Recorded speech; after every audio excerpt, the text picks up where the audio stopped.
So, for those of you who were here last week, welcome back. Thank you very much. For those of you who are not, I passed out a little sheet last week just with emails, so if anyone would like to sign up, I'll just sort of hand this around again in case anyone was missed.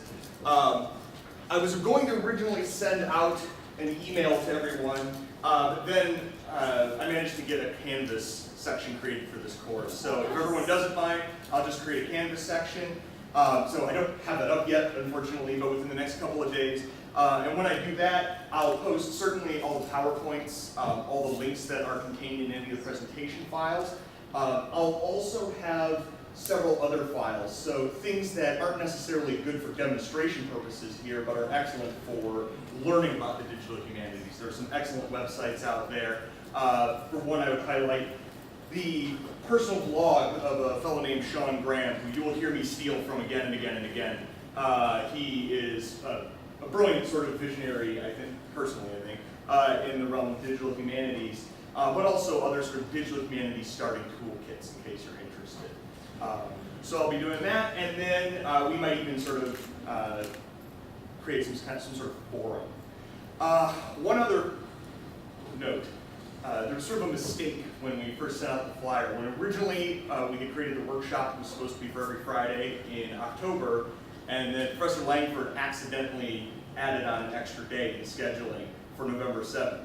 When she just added that on, I thought, why not seize the opportunity and throw an extra class? And I didn't realize I had plane tickets to visit my parents' home for like the first time in about 3 years.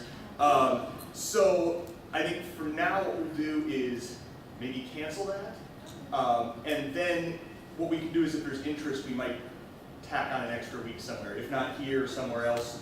I was envisioning it as sort of an informal discussion at the end anyway, after we've sort of been through all this, and so it doesn't necessarily have to be in the visualization center. So I guess there's that. So are we all set up on stuff? Great. All right. We can communicate on Canvas. I'm sorry? We can communicate on Canvas. Yes. I've never done that, but we could try. Yeah, it's actually not too bad. It's nice. As the instructor, I can send out an announcement to everybody, and so that gets across. But I can also create a forum, and that way I don't even have to lead a discussion. If somebody's just interested, they can post about. I'll take that. They can just post about whatever is their topic of interest, and anyone can sort of form around that and put up links of their own. So yeah, it's a pretty lovely tool. I'm getting used to it myself. I'm just glad that the year before I came here, my other institution switched to Canvas, so it's not totally new, but it's still fairly new. The first semester I had a very old professor I was TAing for, so he wanted nothing to do with it. And then the second semester I had an old professor who chose a different TA to set everything up for Canvas. So I'm aware of it, but I'm still sort of working out the kinks myself. Okay, so welcome to the second day. Thanks for coming. So today's topic is space and spatiality. Let's see, there we go. Whoops, too far. So, 3D and space is a topic very near and dear to my own heart, personally. Entirely before getting into academia, about well over 15 years ago now, I started getting into 3D modeling, 3D animation, long before I knew I wanted to do ancient history or anything like that. So it's something that, in many ways, I have a lot of personal experience with in terms of digital modeling. However, the actual use in terms of academic purposes is a bit newer to me. So although I have a long history of making pretty pictures and some not so pretty pictures as well, in terms of the learning curve, in terms of putting that up on the web in a way that is good for educational purposes, that can be used for analytics, is a little bit newer to me. So again, anything, at any point, if any of you have not only questions, but also just your own experiences, shout out, raise your hand. Always want this to be as open a forum as possible. For me, I think 3D is an untapped resource for digital humanities. And it's strange to say that because it's one of, in some ways, the most tapped resource. 3D has all the glitz, right? It looks neat to see something that should be in text and it's there in front of you, whiz bang, and it's lovely. But I don't think it has been properly exploited in the ways that it can be. 3D has been used to scan actual objects, to determine the real. Sciences certainly have used 3D technology for quite some time to study actual space. And digital humanists have done that as well. But I think in growing numbers, digital humanists are also using 3D and spatial technologies to study space in its theoretical aspects. That is to say, not just space, but spatiality. To understand how space itself can be a cultural construct conceived of and viewed in different ways by different peoples. It is precisely the ability of 3D to not only recreate the real, but the unreal that gives us new possibilities we didn't have before. So, I'm sort of going to run down a list of, throughout the course of the day here, run down a list of various sort of software applications that are available to you, and sort of give you some idea of what's available with that, as well as show you examples, again, of actual projects out there. I'll also load up GIS and a 3D software program I use called Blender, just in order to sort of show you how this is done. So GIS stands for Geographic Information Systems. And as a 2D spatial format, it's one that has a lot going for it. In fact, it's sort of the standard. I'm sure for some of you this may be a bit of a sort of an old rehash, but GIS is used to geolocate data. And so the advantage of something like GIS is it's so much more than a map maker. And this is something I find I often have a hard time truly explaining GIS because yes, you make maps, but that's sort of the end point of it. The beautiful thing about it is that each segment of data in your map can be divorced from all others. So you can layer your maps with things like water usage, land usage, population densities, and you can geolocate all of this at any sort of scale. So you can talk and show maps at the scales of nations, and you can zoom down to show the scales of individual rooms within a household. Whatever is your need. So in terms of GIS mapping tools, the nice thing is the last 10 to 15 years have seen incredible advances in terms of the approachability of something like GIS. Now that everybody has GPS located, not everybody, but of course a great deal of people have GPS locators in their phones, I think GPS is something that is widely available. In terms of getting it into GIS software though, that used to be quite a bit more difficult, usually requiring a significant amount of expensive equipment. Now, however, this last summer when I went to Greece, I bought a GPS receiver for about $50, plugs right into the USB of my laptop, and I could go all over Greece with people looking at me like I'm crazy because I'm holding a laptop wandering around a mountaintop with my hand in the air. Not, by the way, something advisable for safety reasons. The Areopagus was very slippery. I almost lost myself a couple of times. So, GIS has a lot going for it in terms of its ease of cost, I think. So there are two big GIS mapping software suites out there.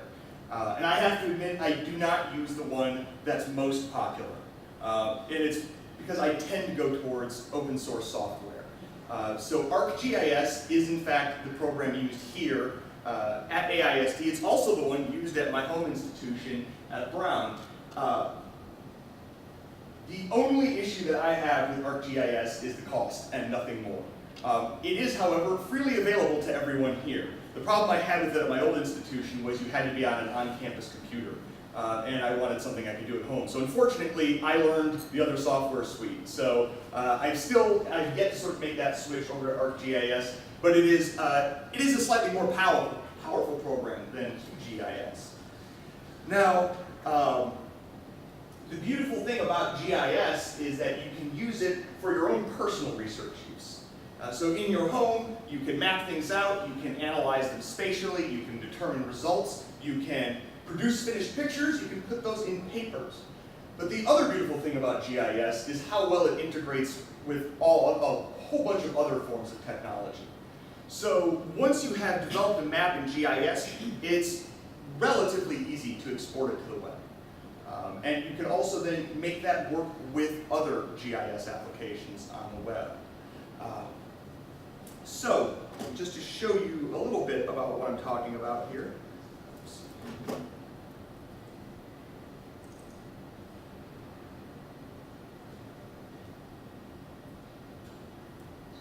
So this is QGIS, and again, don't let all the million buttons here freak you out. There's really only a few you need to do basic sorts of stuff. And the problem is, of course, when you first start GIS, you have a completely blank map, and usually sort of no idea what to do with that. You can just start drawing, but that's not necessarily helpful. But what you need to do usually at a start is get some sort of base map. And those are available out there. I should have put it more forward, but I have on a later slide places to find base maps to work with.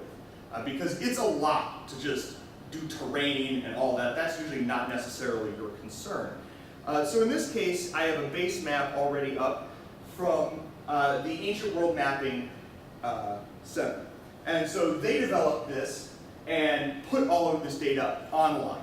So anybody can use this themselves, and it has been used by a number of other projects like Pleiades and some other ancient projects as well. So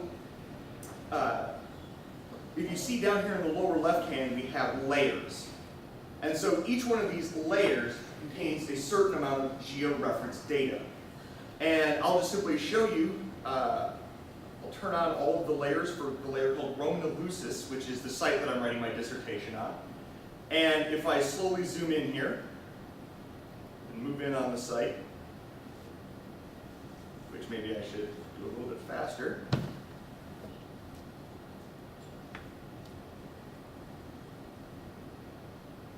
You can now see that this is the sanctuary of the site that I'm working on. Best for me is the ability of GIS to break up all of these shapes into analytical objects. So when you are drawing a map like this in GIS, you're not simply creating a graphic. You're creating a shape that you can then attach data to. So for example, right here we have the telesterion, the innermost, sort of the holy of holies of this sanctuary. But I can attach all sorts of metadata, should I want to this. What year was it constructed? What year was it destroyed? What's the dimensions? All this sorts of data. What's the name? Right? You can create a label for it. Now, this is in fact not one layer that you're seeing, but a group of layers. So I in fact have one layer for each one of these buildings, and I can change the colors at any time I want. So these are, if you're not aware, these are vector graphics. And so GIS has the possibility of using two different kinds of graphical displays. One is vector and the other is raster. Raster is just a fancy term for what you think of as maybe a traditional web-based image, right? A JPEG, a PNG file, a GIF file, or GIF if you want to say it that way. Don't say it that way, that's just my personal. You can lay down, in fact, traditional pictures as well in 3D space. But the advantage of something like vector graphics is that they're infinitely scalable. So each one of these is based off of a mathematical algorithm that determines its shape. And so no matter how much I zoom in, I will never get pixels when it comes to vectors.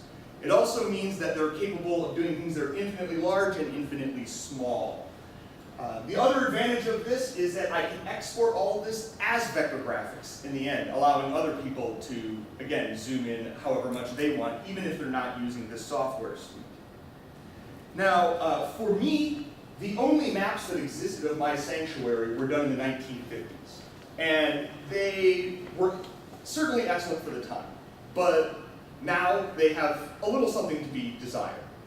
And so the advantage for GIS, for me, was that it helped me make a lot more sense out of a very complicated archaeological picture. The picture that you're seeing now represents a sanctuary that was built on the whole over a process of about 7 centuries. And involved parts of the sanctuary being destroyed, other parts being buried under new parts. And all of this is very difficult to convey in a single map. And the advantage of something like this is that I can always turn on something like, see the telesterion, that thing in red in the middle? I can just turn on and off its data at any point. So in a different iteration of this file, I in fact had folders for each historical era. So I can simply click on and say, show me what this looks like in the 5th century, show me what it looks like in the 4th century. And so you can show space over time, which for an historian anyway is a sort of crucial thing to do. It also, again, helps us get at, for me, the ideology of space. This is much more than just mapping the shape of my sanctuary. Over time, my sanctuary takes a turn from being pointed mostly to the south, towards the city of Megara and Thebes, and instead, over time, slowly shifts its orientation to the north. We also, once you can map inscriptions in two-dimensional space, can detect a significant sort of spatial presence to individuals. So, for example, people who are powerful outsiders but are not necessarily directly connected to Athens all find themselves commemorated up in the forecourt. Actually, that's right, this thing doesn't really show on the, up here in the forecourt, right outside the exit to the sanctuary. Those who are most intimately connected to the sanctuary, priests, but also their families and friends, are right here in front of the innermost sort of sanctum sanctorum. And people in between, who are not, in fact, priests, but have usually connections to these powerful outsiders, are found on the processional path going in between. And so there's a whole element of the ideology, the political ideology of space that you can map through GIS. Now, one of the problems that I had with this is that it's very difficult, again, to sort of, how do you map this, right? How do you actually go about mapping this? Well, one way to do it is to take GPS readings. However, as you might suspect for something that's this complicated, that's not that easy to do. Just to get a shape like this, to make it accurate, I would have the GPS clock in at all of those coordinates. Now, the $50 GPS receiver I had was accurate to within 5 feet, which is pretty darn good. It's really weird to have Google Earth up and walk across the living room and have it track you. It's a little creepy. But as I said long ago, I think Google knows where all of my skeletons are buried. It probably has them on Street View. So, I just accept it. But it's not really feasible for something like this. What I did have, however, were those traditional maps that I could use as a starting point. Now, how do I actually then get to this? Because that map doesn't exist in 3D space. It's just a JPEG.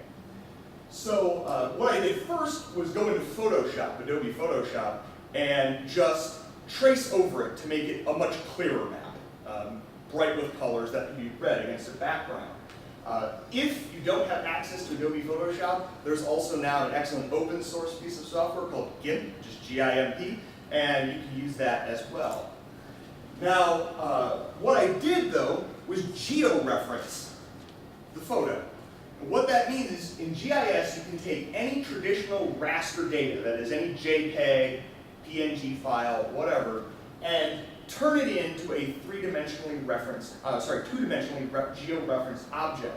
So I'll show you a short demonstration here with all of Attica. I didn't think to have the map itself geo-referenced today. Zoom out a bit here. As you can see, the base map that I used for all this is great at larger views, but once you get up close, it's not particularly helpful. So it's the sort of thing that often when you want to zoom in that close, you need to develop your own terrain data. Something that's we'll talk about a little bit later. So if I zoom out here and I have all the territory of Attica, which is just the territory of Athens. And again, I'm just showing you examples from my own research, so it's all this stuff is applicable outside the ancient world.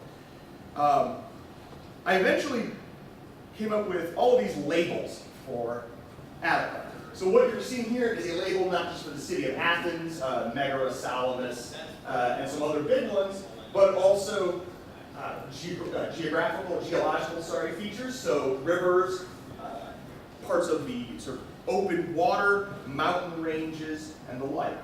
Now, getting all of these smaller sites, however, these ones in red, are all known as the Demes of Attica. They're all the various local villages that surround Athens. And getting their location in is a very difficult thing. Fortunately for me, somebody had already done a sort of traditional map. So, this, I now have a map that lays right over my GIS display. All I had to do was go into Google image search and search for the Demes of Attica, found this image, copied it, brought it into GIS. Now, the difficulty is the image itself doesn't quite fit. It needs to be rotated slightly, and it's also on a different projection. So if, in case you're not aware, that different sorts of projections are the different systems that cartographers use to essentially represent in two-dimensional space what is actually a three-dimensional Earth. So that's why, right, you get the distortions when you look on a map. The problem is that not all maps use the same projection. And so if you have a map with a different projection, it will not lay over neatly. So what you do to get this image is, there is a plugin for this called GeoReferencer, and I simply open it, and then simply wait. There it is. Okay, and in GeoReferencer, let me just actually reopen it.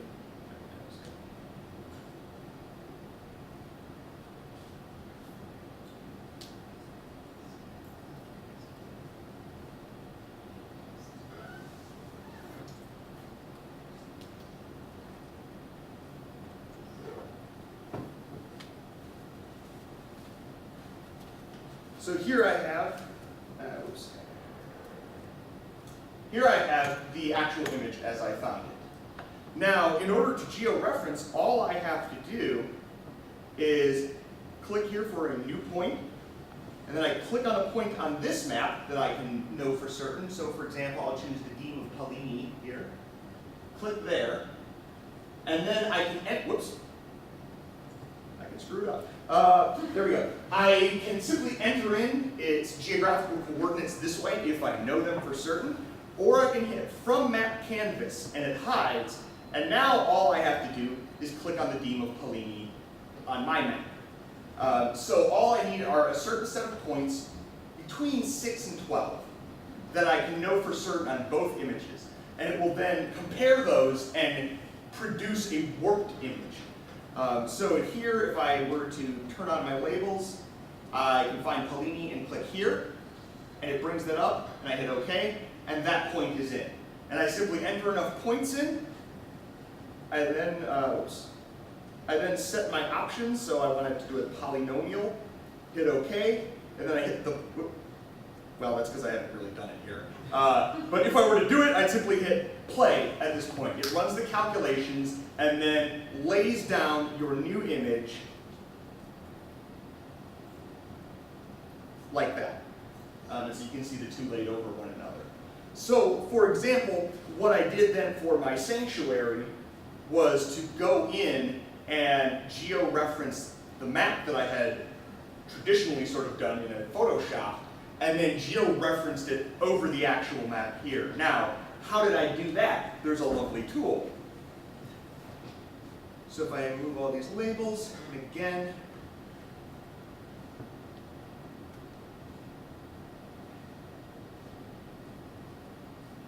if I zoom into the sanctuary, when the sanctuary wasn't here, this is what I was looking at, which is not really helpful for georeferencing at all, right? I can click the point on the other image, and where the hell do I click on this thing? I have no idea. So fortunately, there's another plugin, and if I go to Web and choose Open Layers plugin, I can add any sort of commercially available map server data right onto my GIS. So I have already done this, and I have a Google Satellite layer. So once I enable that, Google Satellite Images pops directly into my GIS. So even if I had never developed the map that I had previously, I could, in theory, start tracing right over the live archaeological site right there. As it was, I had a cleaned up image, so I laid that over and then laid my map down. And as you can see, it works pretty well. It's pretty close. So this one needs a little bit of calibration, so you can tell this wall's off by about 5 feet. So it's not perfect, but considering I did all of this before I ever went to the archaeological site, it's not bad. It's not bad. Now, the other advantage is that GIS can run all sorts of analytics on the shapes you create. So, for example, if I ever wanted to know how far apart each one of these columns is in the central building, I can simply grab my ruler tool here, since it's all geo-referenced, click and drag to here, and whoops, here we go, 8.8 meters apart. Again, without ever having visited the site, you can actually determine some sort of data about it. Is this in Athens? Sorry? Is this in Athens? This is about 14 miles outside of Athens, so it's close to. I mean, Athens is gigantic, so it's a suburb basically of Athens called Elefsina today. So this is good for some things.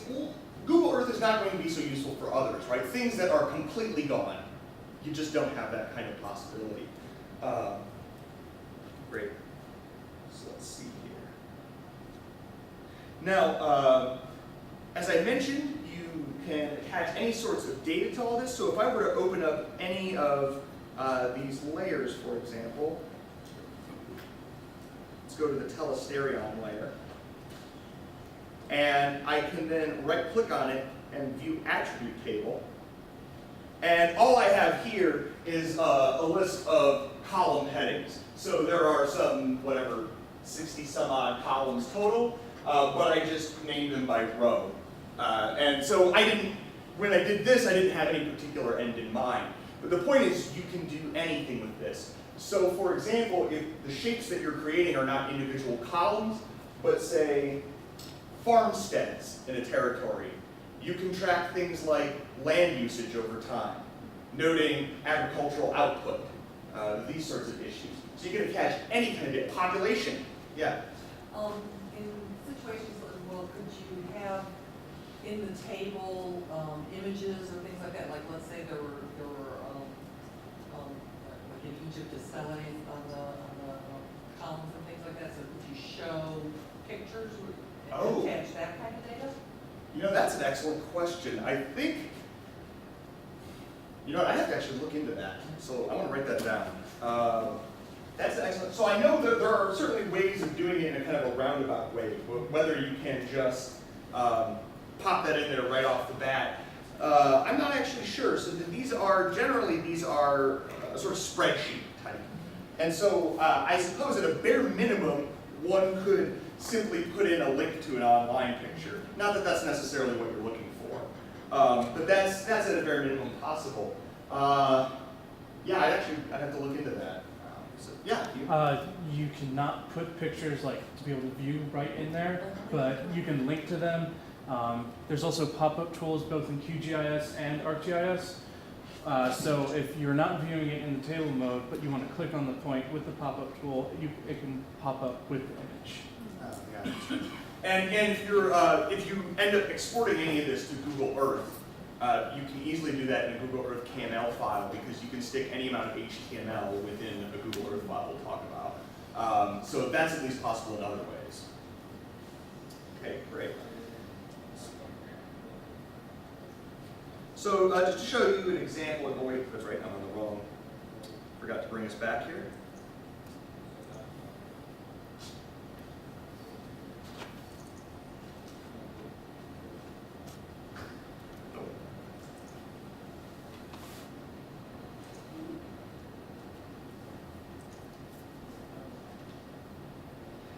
So to just give a few examples here, one is, this is Forma Urbis Romae is a project undertaken by a sort of traditional scholar who wants to just map as many ways as possible ancient Rome.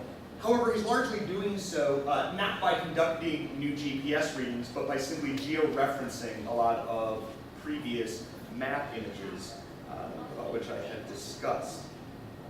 So this is, I think, with every sort of form of digital humanities technology that has come out, they tend to sort of go through a phase where there's a sort of an immediate application in a very traditional kind of minded way, which this strikes me as a sort of very traditional sort of approach. And then over time you get approaches that use, I say they sort of adopt the full paradigm and really think through all the possibilities. So one of them is this site, I think I have to pull it up here, Digital Augustan Rome.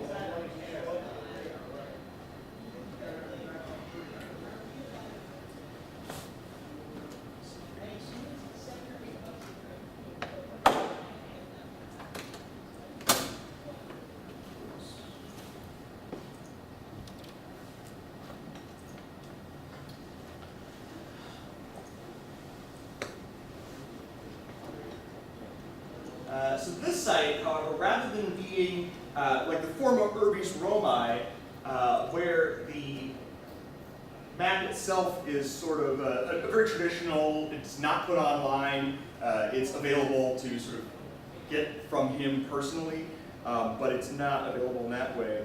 Actually, hang on, I might need to display this from the Mac.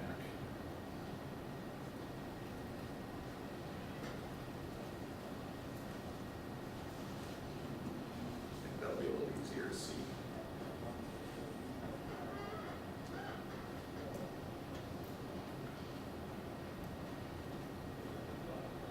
Waiting on you. Okay. And this, however, is an interactable GIS piece of software. So again, the advantages of GIS is, yes, it's somewhat useful for you to map something and analyze it and put it in a traditional sort of, if you're an undergraduate, a research paper for a class, if you're a scholar, write for an article or a book. But the other powerful possibility is public outreach through this sort of thing, by constructing an online database that others can see and even potentially add to, as we'll talk about with crowdsourcing. So here we have the landscape of Rome as it is found in the period of Augustus, and one can choose, again, what they want their background image, to be.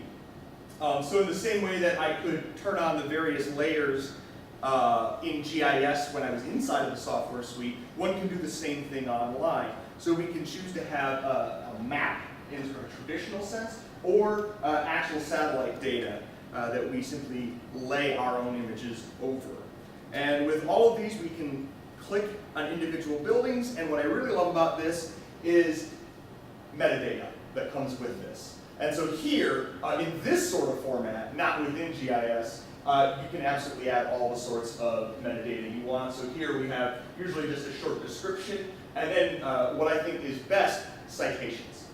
Because if we want, as digital humanists, to be more than just sort of a nifty little trick, I think transparency of research is a vital process, and something that is very difficult in many ways, especially as we talk about 3D. It's not there yet in terms of allowing us to document everything, but it's getting there quickly. Okay.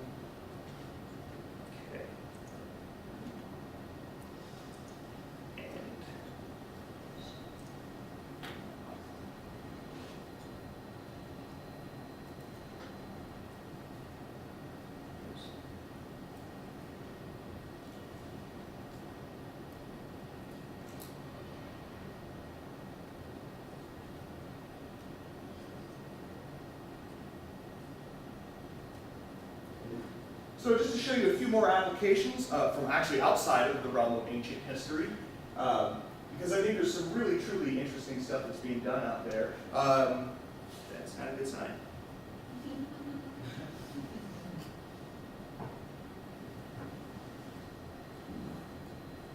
Well, I can show you at least a few of these anyway, if not the particular project I had selected.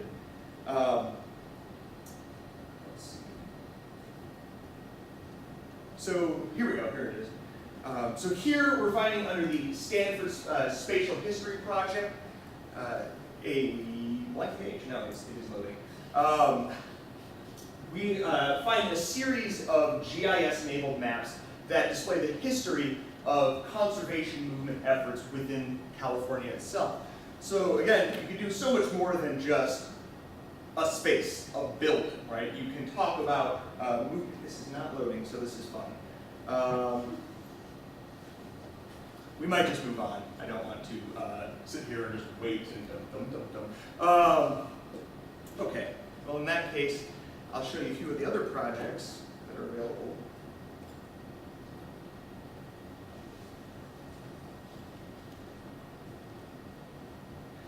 The thing that I find really interesting about Stanford's Spatial History Center is that many of these maps, if you start sort of looking through all of them, let's see. I have a hard time typing and talking sometimes.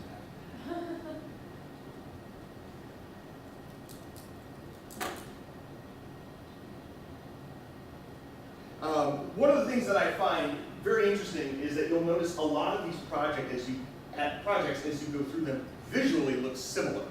Because once Stanford had worked out a basic sort of system for putting this stuff up online, it becomes in many ways a rinse-repeat sort of issue. That all you have to do is edit a few things and you're up and running with your next project. Okay, here we go. So just to give you a few examples here, we have in Rio de Janeiro, movement and social context of the slave market. We just don't, there we go. And the thing that is really fascinating about this one is, again, its ability to display data over time.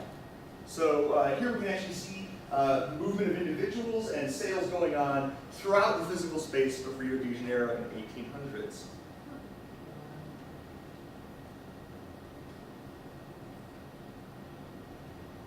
And you can see also below is a frequency chart. So there you get some sense, even without actually seeing it in space, the sense of volume over time as well linked in.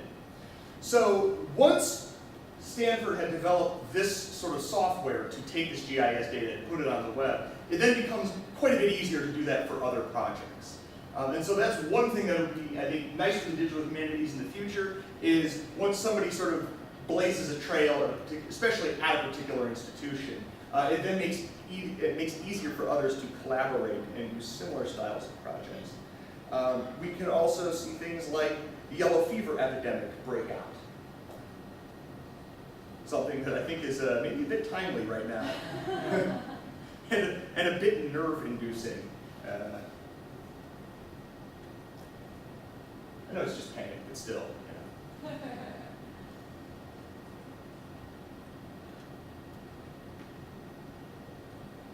So again, you can see the format's incredibly similar. So here, not much has changed. It's a different part of Rio de Janeiro, but that's all. And once again, you hit play, and you're seeing confirmed cases here appear on the map and then blink out of existence over time. So again, this is useful for all sorts of things. Yes, epidemiologists, but also historians who want to look at not only sort of what actually happened, but then one can easily think of how this might be compared with literary accounts and how the fever was perceived to have happened. Yeah? Could you layer two projects? Like, for example, if you wanted to track, like, prostitution or the movement of brothels, but then also the spread of STDs, could you, like, overlap those two things? Yeah, absolutely.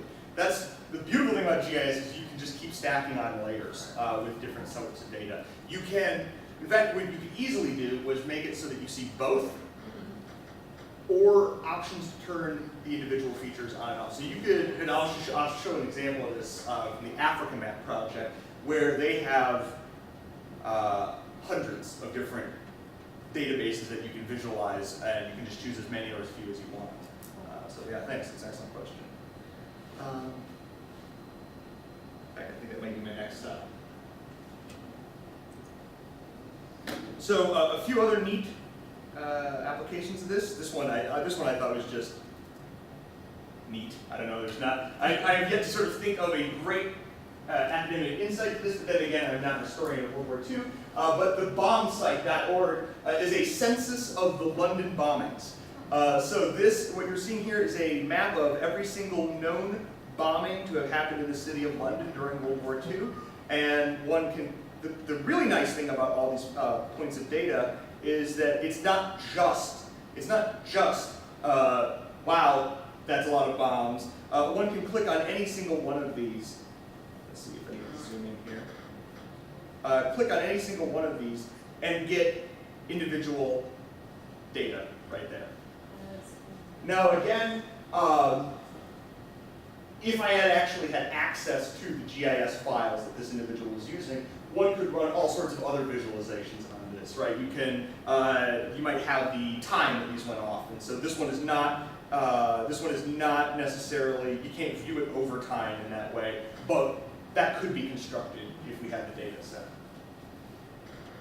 So with that academics screenshot earlier, can you look at like various academics throughout history and see if there was any correlation of any sort? Like,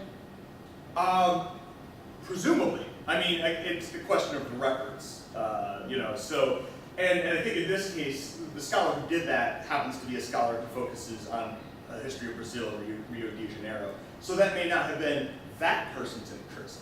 That being said, there's nothing that stops other people from applying the same sort of techniques elsewhere. And again, the beauty of GIS is certainly with that scholar's permission, it would be easy to take their data and add it on top of your own. So if you had gone and found all the other examples of the outbreak of yellow fever elsewhere in Brazil or in the New World or even worldwide, if somehow you had done that, you could easily take their data table and probably import it to yours with a few. You probably have to adjust it a little bit to get it to fit however you had done your own format. But you might be able to then establish links going on between various outbreaks of yellow fever. In fact, it seems to me that would probably be incredibly useful from an epidemiology standpoint, but again, also an historical standpoint. The only thing that I think is that that level of detail that he was using would probably be difficult to recreate worldwide because of just the sheer amounts of data there. I think, well, there are ways around that. We'll talk a bit, it's not something I'm an expert in, but there's a process called data mining where you can, using a number of scripts, you can run through not just text files, but also PDFs. And so if it's a situation where you're not, the problem is you can't run data mining on a PDF of a handwritten record from the 1700s because the optical character recognition is not that good yet. But certainly for the modern era, you probably could easily get that kind of census data or other data, run it through that, and then put it into GIS and get that kind of information. Yeah? Is there some way to either categorize or like standardize the information you're putting in these so that, let's say, you're putting the timetables or whatnot when all these bombs went off, where you can later on go, okay, well, what icons, did I not include a day on, or what icons did I not include, what citations did I use to prove that it happened? You're saying are there standards for that yet? Are there standards for that, and is there a way that if, like I was doing this project, that I could see where I'm lacking in information? We see where you're, I'm sorry, I didn't quite catch the last part. Oh, lacking information, is that what you're saying? Yeah. Yeah. As I understand it, those standards have not been hammered out yet. That it's largely because each one of these web applications uses that GIS data a little bit differently.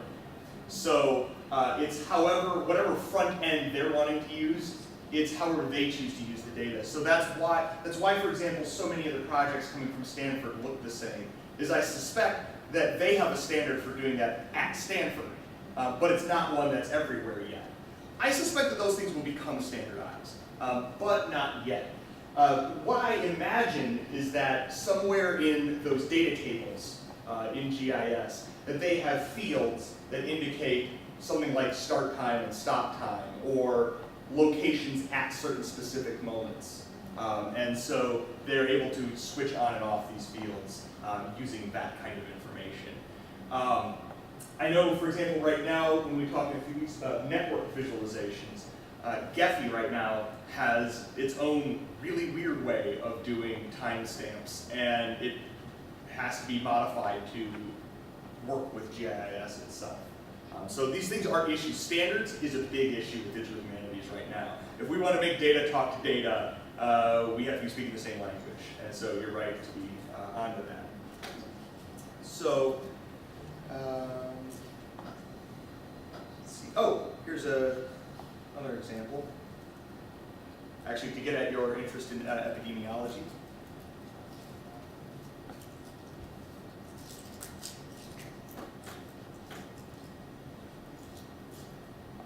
So here is another time reference map with a much larger view than that one of Rio de Janeiro in a narrow sense.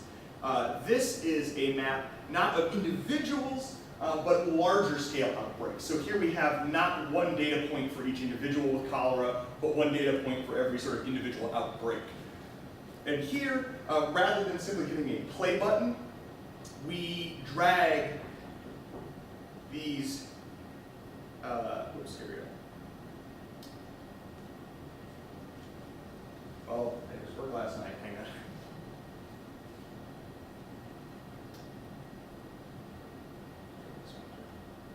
There we go. We can just simply move forward in time and back in time. Right. The nice thing about this one too is because it doesn't just play, you actually get a sense, it's a little easier to kind of zoom in and look at an individual point.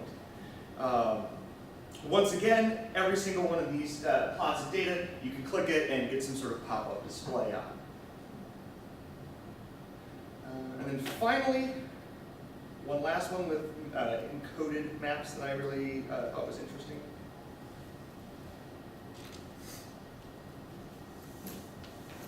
Is a map charting the existence, otherwise not maybe fully appreciated, of Jewish communities within the Byzantine Empire.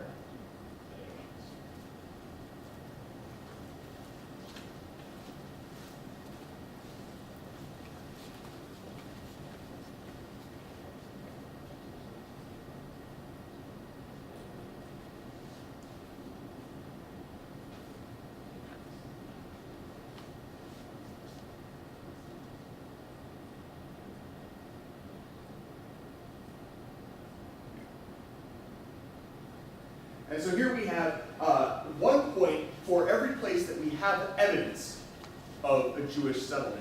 Now that being said, this is by no means complete. In fact, one of the points of this project is that there's a lot more going on than we had even previously suspected, and we might suspect that there's quite a bit more that is archaeologically and epigraphically invisible to us. That is, we don't know. Once again, though, all of the data is temporally located, so actually what this one does is allows us, it doesn't go forward or backward in time, but allows us to set a range. So we set the bottom year, the top year, and then it takes a second and recalculates, and there we go. It only actually lost a few subs. What I find particularly powerful about this website is the fact that it has its table of information right there for you. So often when what you see is the front end that's all pretty, the nice thing is that this project actually put their data set right there for you to examine, which is still loading. Here we go. And so any single one of those sites, we can now see all the information, which again, we're able to download, and any scholar can run their own visualizations on GIS or any other sort of software suite. So here we see, for example, not just the sites themselves, but the actual data that went into determining that that was a site. So for some of them, we have literary sources, others epistolary records, and yet more inscriptions. And so we can actually get to the data that produces the visualization, which again is an increasing aim of digital humanities.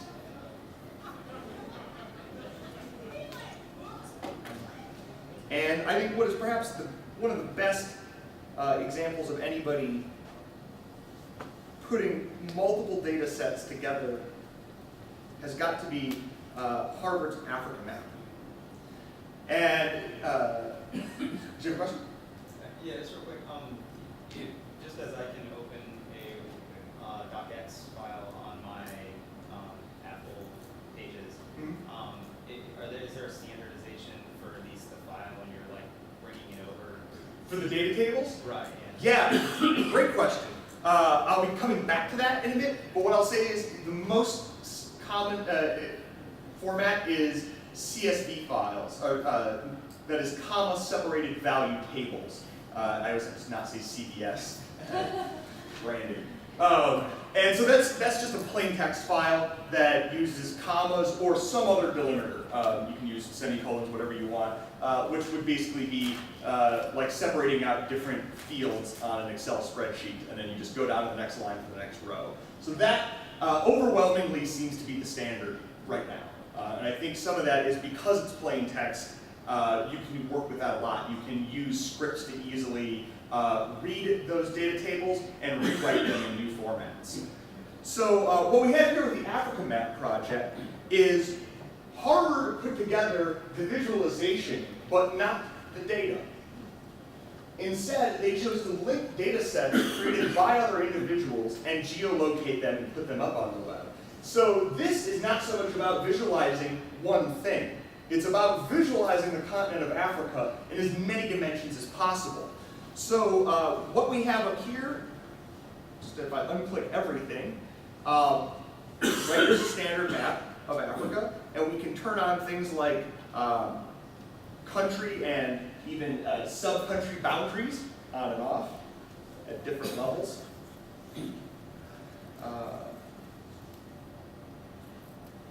But we can turn on different sorts of other data. So for example, trade routes. Most commonly known trade routes throughout Africa, right there. And again, Harvard did not necessarily develop all of this data.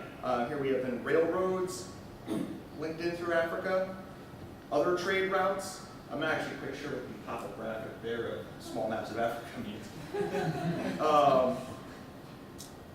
We can also see other sorts of data on there. So let's see. And that's just, I think, the UN's global data. Language families.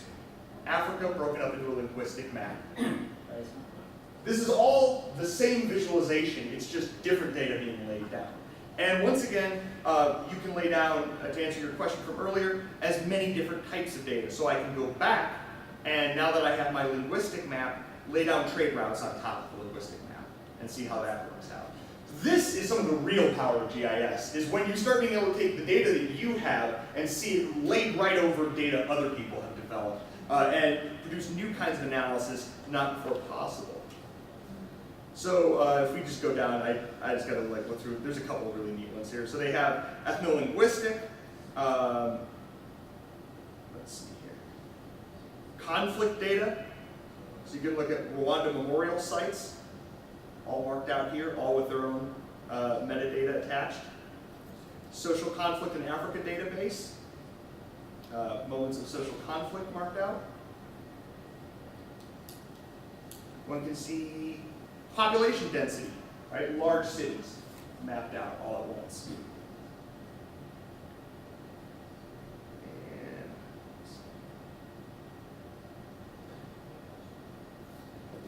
religions, right? Again, each one of these are simply shapes in a GIS file, drawn out in vector graphic with the data attached to them.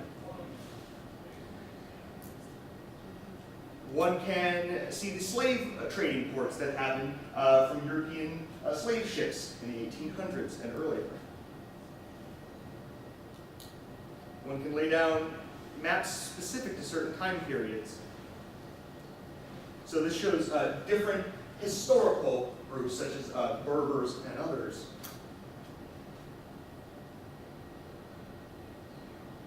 To my mind, one of its really powerful tools is the ability to see things differently, even the same kind of data. So here is one map of ethnic groups in Africa. But the problem is, this is not the only way to see ethnic groups, of course, because ethnic groups are highly fluid, they're changing all the time, and certainly in this field right here, there are probably many other groups in that same field, right? So it's somewhat illusory to say that that's one ethnic group. It gives an idea of homogeneity that doesn't exist on the ground. Nonetheless, it's still useful to maybe know the predominant group.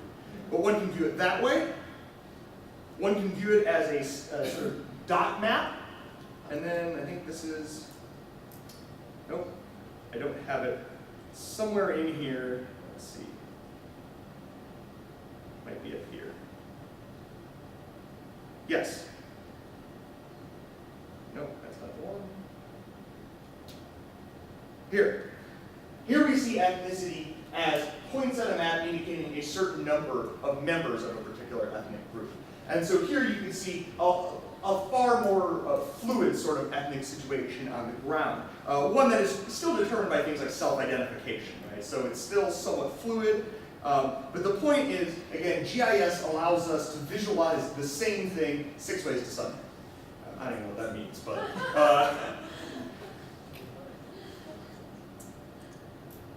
How much stylistic variation is there? Like if I wanted the water to be like teal and not dark blue, are there stylistic programs within GIS, or do I have to just find an image that I think appeals to me, or? nope, you can do whatever you want. So within GIS. So if I'm to start a new project here, and I will add a layer in, which is a vector layer. And yeah, it's all back. Browse.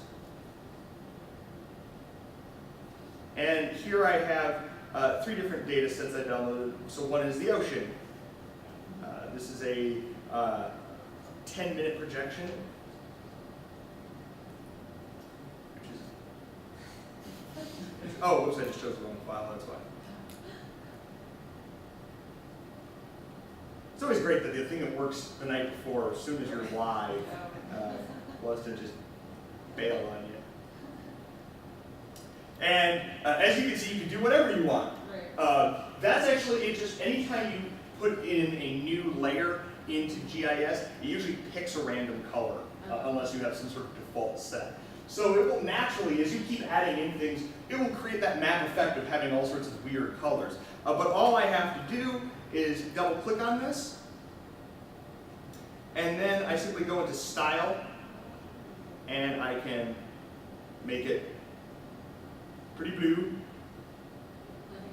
or whatever else I want. So for example, I can do something absolutely crazy, like put a pattern in it, and get some sort of, something that'll make your eyes bleed if you look at it too long.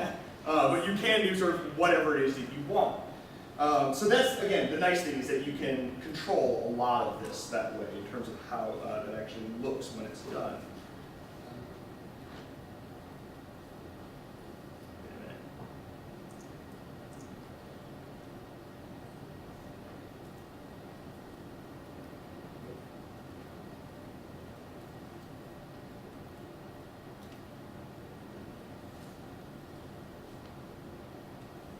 Just to give another example of this sort of thing is the Digital Atlas of Roman and Medieval Civilizations. This is put together by a scholar by the name of Michael McCormick, who is too dang bad. Dr. Decker was not here today because his Byzantinist, he probably would have liked some of this. Michael McCormick himself was a digital humanist before there probably was such a term. In the 1990s, he published a rather landmark book which took on the entire view of the late Roman and early medieval economy. And his argument was that the economy never devolved nearly as much as people think it did.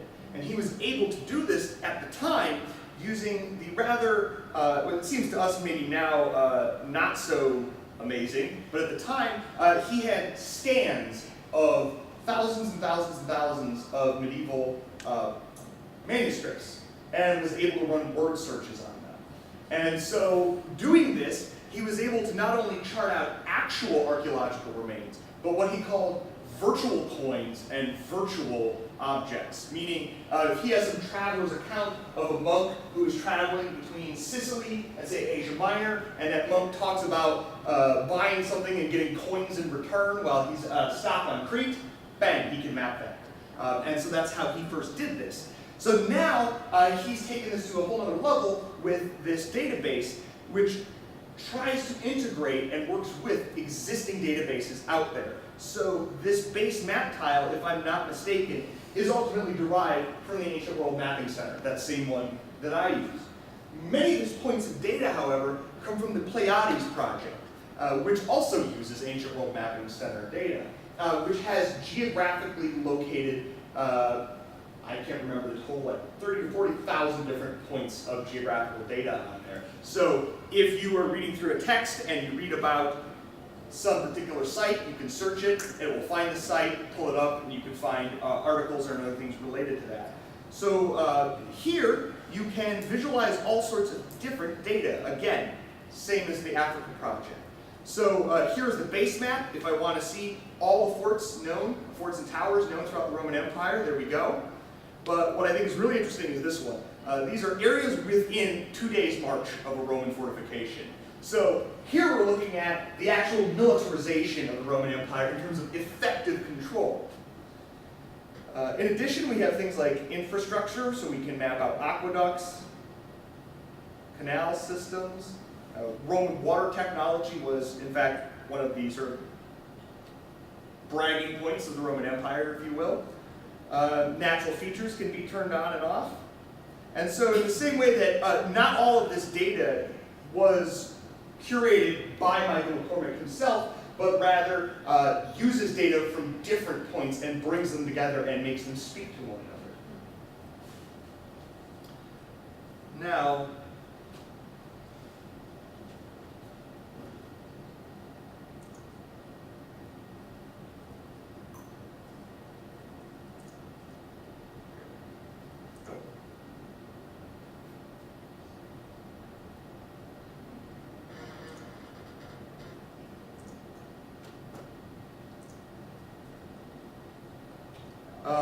so where does one get these data sets?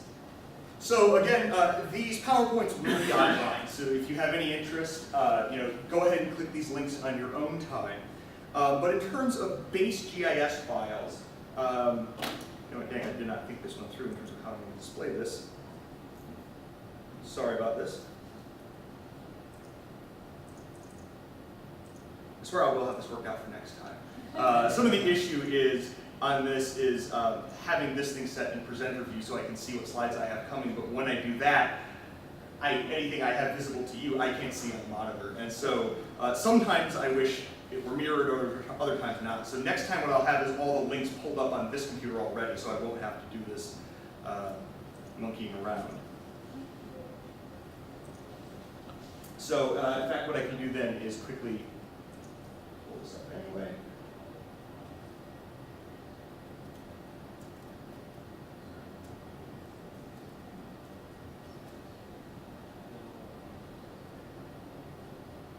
So what you want as a sort of basic starting point for any GIS map is usually is a digital elevation model, and that is usually your sort of base map.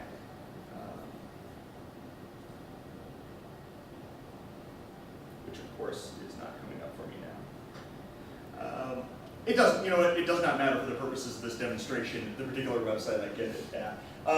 But one simply downloads these individual files. This is an example of something I downloaded from this file, right? So here I have the ocean, which let me set to a less horrifying color. And now all I have to do is go in and add various other layers. So I go in and I add now another vector layer, hit browse, and here I choose land. And there we are with that. Now, there's all sorts of other data files that we can find. No,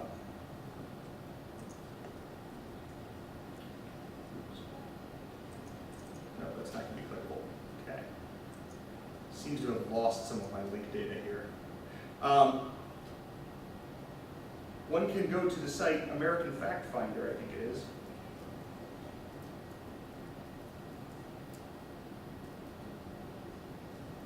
Yes, American Fact Finder, which is on the U.S. Census website.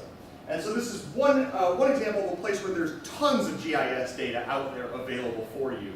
So you go to that, and you go to Tigerline.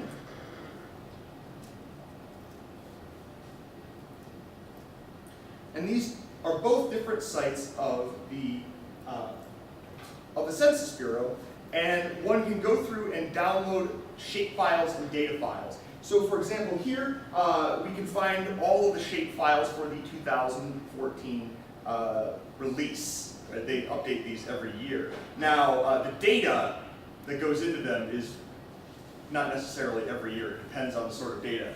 They have more than just the every 10 years census on this thing. So there are other forms of data that you can get on a year-by-year basis. So if I go to download, I choose web interface. And again, these links will be up on the PowerPoints that are online. And I simply choose my layer type. So I choose census tracts. If I'm going to be using census data, I'm going to want shapes that are, equivalent to those tracts, and I hit submit. Now I choose state. I got Florida, download. And I've now got the shape file on there. Now to add that, all I have to do is go into GIS. Here I'll just turn these bits of data off. I'll add in another layer. And I go and find that file, which actually here I have it saved.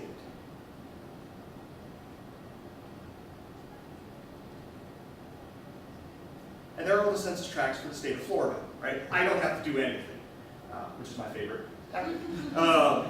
So at this point then, I can go to this website, American Fact Finder, and look up whatever sorts of information I want, population statistics for each one of these tracts. Then, once I merge the two files, what I should be able to do is to go into here and choose Open Attribute Table. And right now there's some basic attributes here, the ID numbers of each one of these census tracts, for example. But what I don't have on here is all the other possibilities that I can add from census tracts. So once I start downloading the census data in those comma-separated values tables, I can join them together and link the data right on top of those pieces of visual display. Now, to my mind, this all seems like a distinct possibility for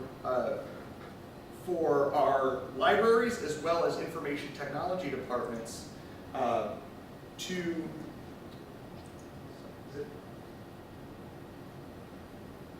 Sorry, I'm not sure why this is still up.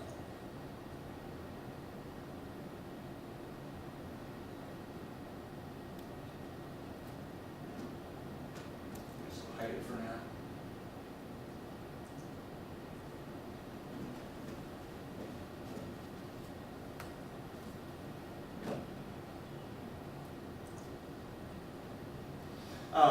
In terms of storing these data sets, right, that is something that's a little bit more difficult. So yes, we have the census data, but it seems to me that there are all sorts of data sets that are out there in physical books that are not yet online. And so this is at least one possibility. And again, I'm only spitballing here. So if this sounds crazy, then maybe it is. But it does seem at least one area that libraries can be digital repositories as well. And again, because these just go into comma-separated values, it's a nice standard that can be applied to any sort of document. Wait a minute. And so here we actually see a comma-separated value table. And so this, although it's loaded up in here in Excel, you could open this up with Notepad or any text editor. So I often use Text Wrangler on the Mac or Sublime on the PC.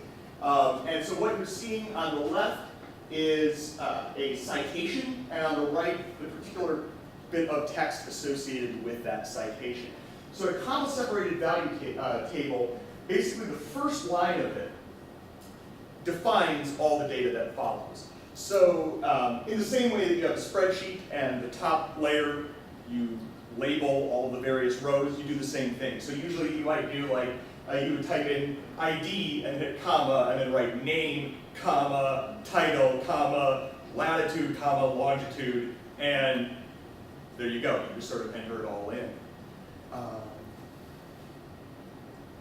Oops, wrong button. Forgive me. Okay. As for examples that have used this kind of data, again, I know I mentioned this last week, but again, the Orbeez project from Stanford and Walter Scheidel is a shining example of the way that we can link data together. So he not only links points, but interactions between points.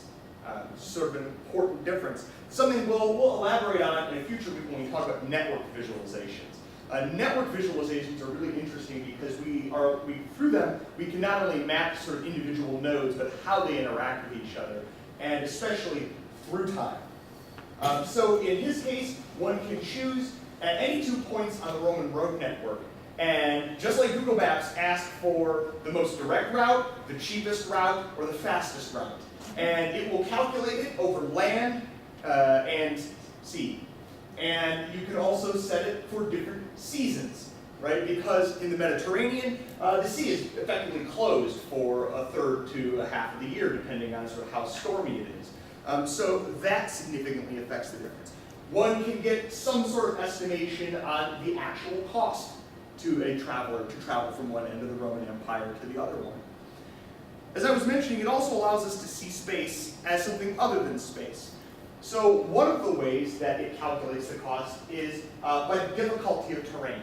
And so what you're seeing here is just, again, it's a highly colorized elevation map going on. And so if you're heading up into the mountains, you're going to have a much slower travel over land. But it also allows us to see space counterfactually. That is to say, not as we would see it on a traditional Euclidean map, but through other relationships. So what you're seeing here is a map of the Roman Empire in terms of distance from Rome in travel time. Or I think in this case it's from Constantinople. So cities that appear on a traditional Euclidean map quite close, in fact, many times are very far away in terms of actual distance.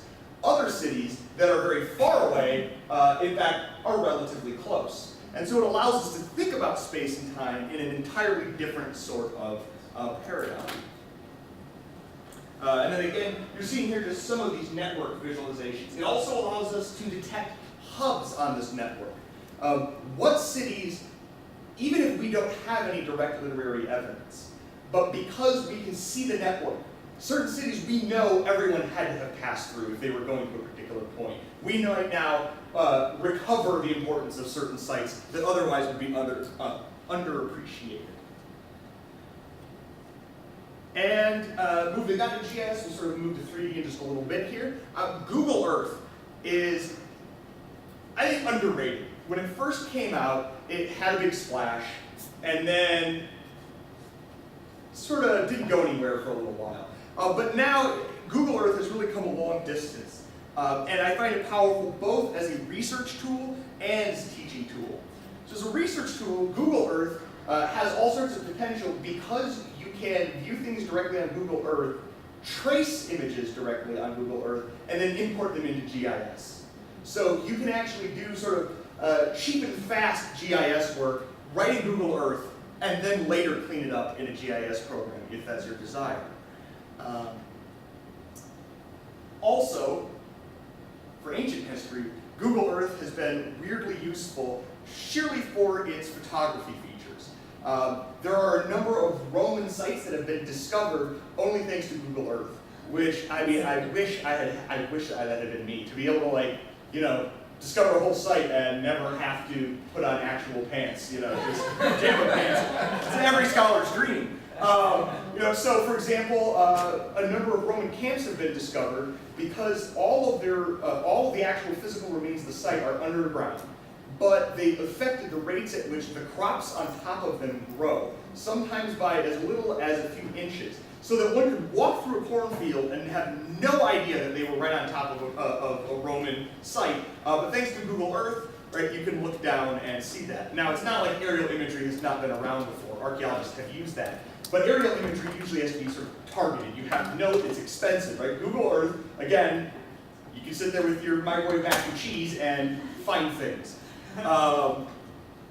Also, I would point out, if you do not use this, one thing that I think is going to be powerful in the coming decades is historical imagery through Google Earth and Google Maps. So if you have not done this already, if you've gone and checked out whatever, your old house that you grew up in or something, and there it is on Google Maps, you can see it as it exists today, but you can also go back to previous iterations that Google Earth has had. Now obviously this only goes back to like 2000.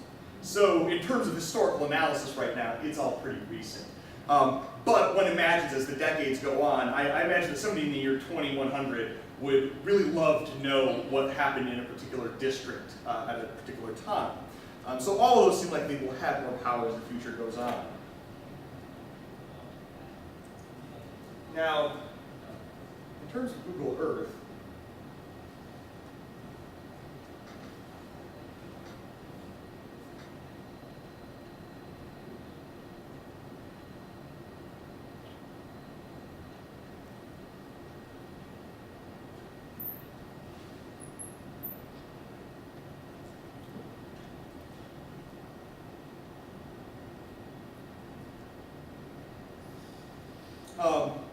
in terms of Google Earth, again, you can do most of the things that you can do in GIS. So for example, you can zoom in and one can easily grab a ruler here and simply mark out and measure width of a river, for example, at any point that they wish. Also, one can go down paths.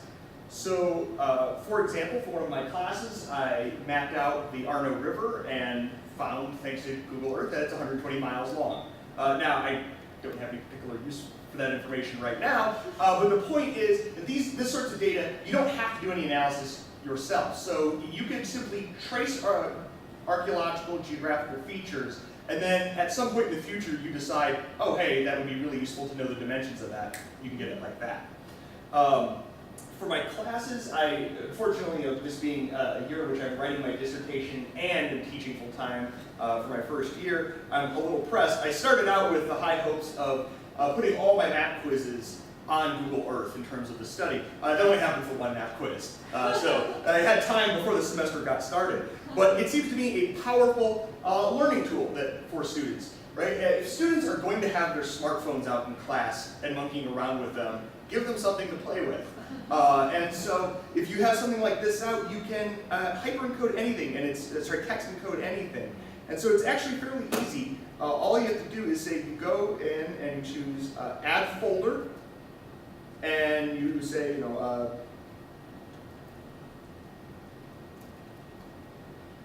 Grease features, and now I go in here and I add various layers. So I can find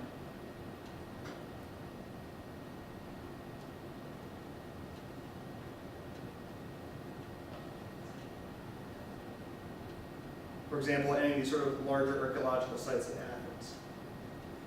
The thing that really blows my mind with all this stuff is that Google Earth has now really gone 3D. It used to simply be satellite pictures, but now they've developed an algorithm which freaks me out with how cool it is, that it takes a picture, how I'm assuming they're doing this is that they take a picture from above to get to rooftop photos, and then they take a picture slightly to the side. And that allows not only texture to be put around the sides of the building, but by comparing those two images, you can get some sense of the height of a particular building. And so this has all sorts of power. For example, if I go to Naples, Italy, no.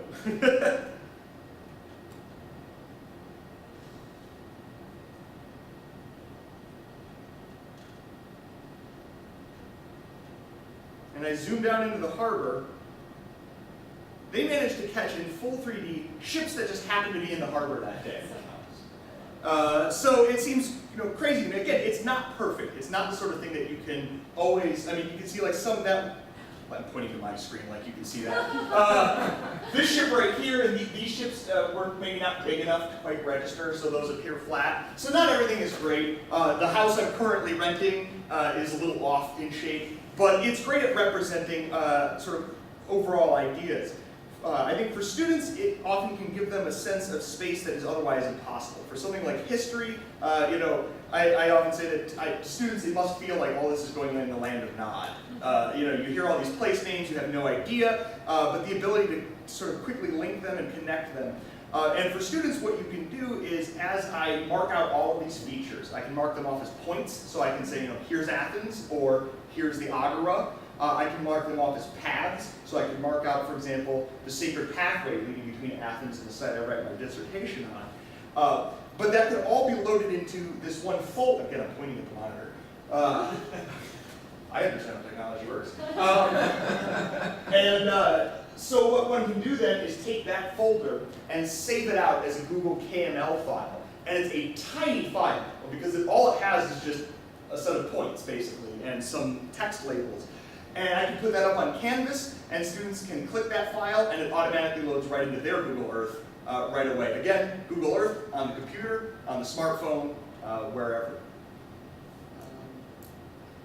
Okay. There is another program out there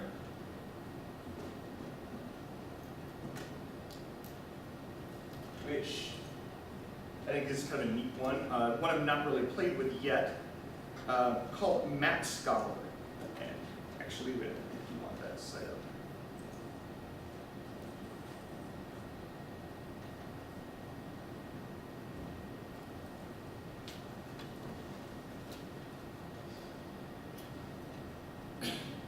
So Map Scholar works in tandem with Google Earth technology, and basically in the same way that I laid that reference map down within GIS, one can do similar things on Google Earth. And so the point here is not so much to lay down a reference map for your own purposes, to trace and create your own sort of GIS map, but instead to allow especially students to look at something like Google Earth with other map data laid over it. So for example, one could show a map of the southern states and see boundaries as they were marked out in 1780, directly laid over Google Earth. And so it allows you to sort of tell stories. You can lay down maps, images, whatever it is you would like. So let's see, I think there's a...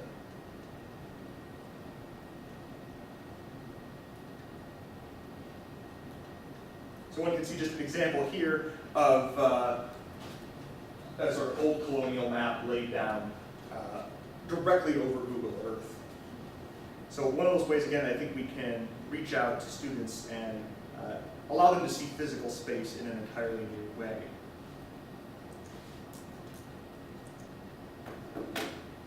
And one example of this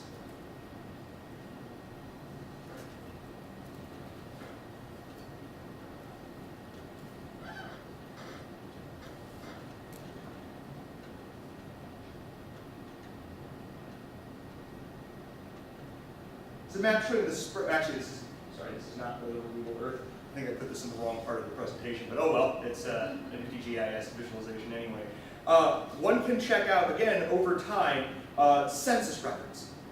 So as I was talking about earlier, this individual worked slaveholding into the census records and laid it over the census tracts. And again, one can view change over time.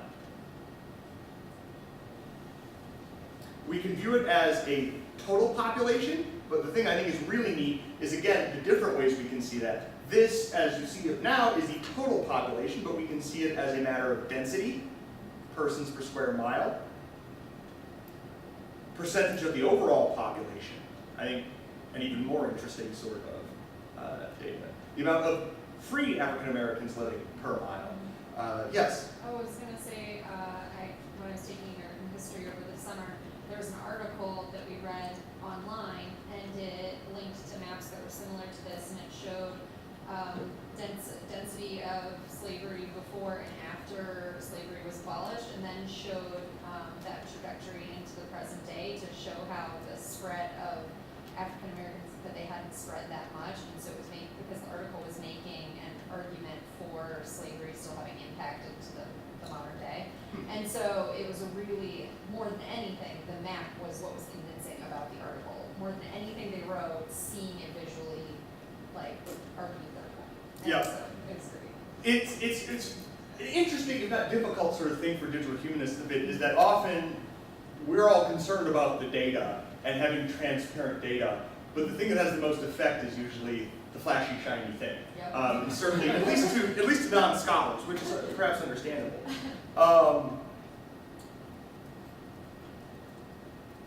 There's another site here that, one thing that I think that's important for us to think about, in addition to space, is the relationship between text and space.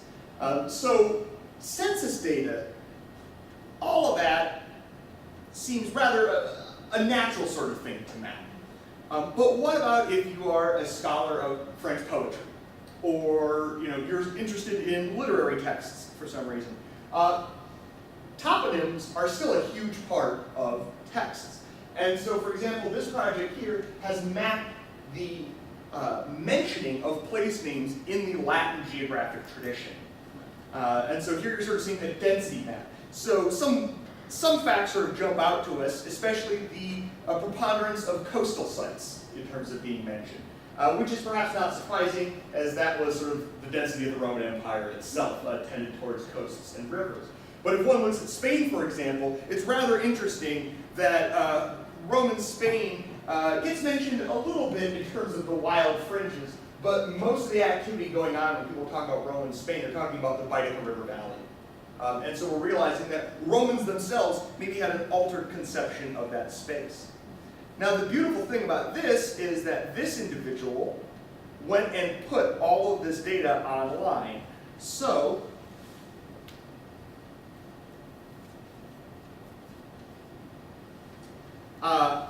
not only the entire sort of list of corpuses, but every individual work is also online. And so, for example, I downloaded Orosius's A History of the Pagans, as he encoded it in a comma-separated value table. So there you can see every single mention. It not only has the actual location within the book mentioned, but also has its geographical coordinates, but also a link to the Pleiades project, which has further data on that. Now, since there's a comma-separated value table, I can go into GIS, which for some reason I quit. Paste. You all get to see the bunch of annoying applications I have on my computer.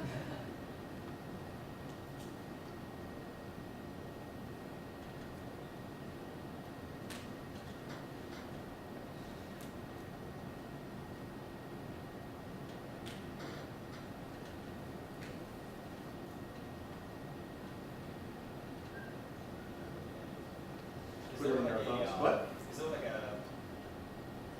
you may have been talking about it in the last class, but is there like a journal or a place that there's criticism? I'm sorry, I didn't quite hear the last part. Like a journal or something that, that people can check work and You mean like it's almost like a traditional sort of peer review, well, I even mean, if it. with the shiny maps and everything, it makes so much data easier to digest, and that's the beauty of it. But when you're looking at, if you were to publish just that dry data, it would be almost kind of, I don't know. That's what we talked about last class. Yeah. Yeah, no, it's some of the difficulty of digital humanities is when the entire sort of scholarly world of academia is used to publishing in peer-reviewed journals. The problem is when any idiot like myself can just throw data online, to what extent is it fair for anybody to cite me if I've not been peer-reviewed? And so that's something that is still being worked out, frankly. So there are some online journals that do offer reviews.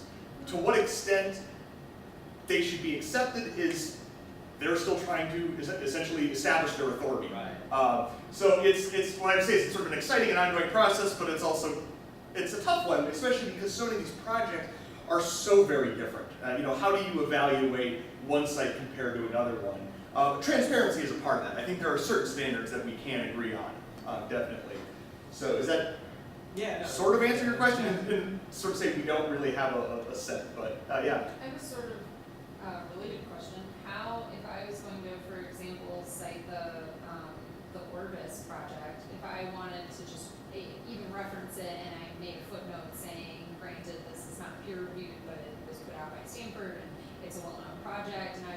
to be able to say, I mapped this on this interactive map, that it took this long to get from this point to this point in an essay, is there any standard for citing that?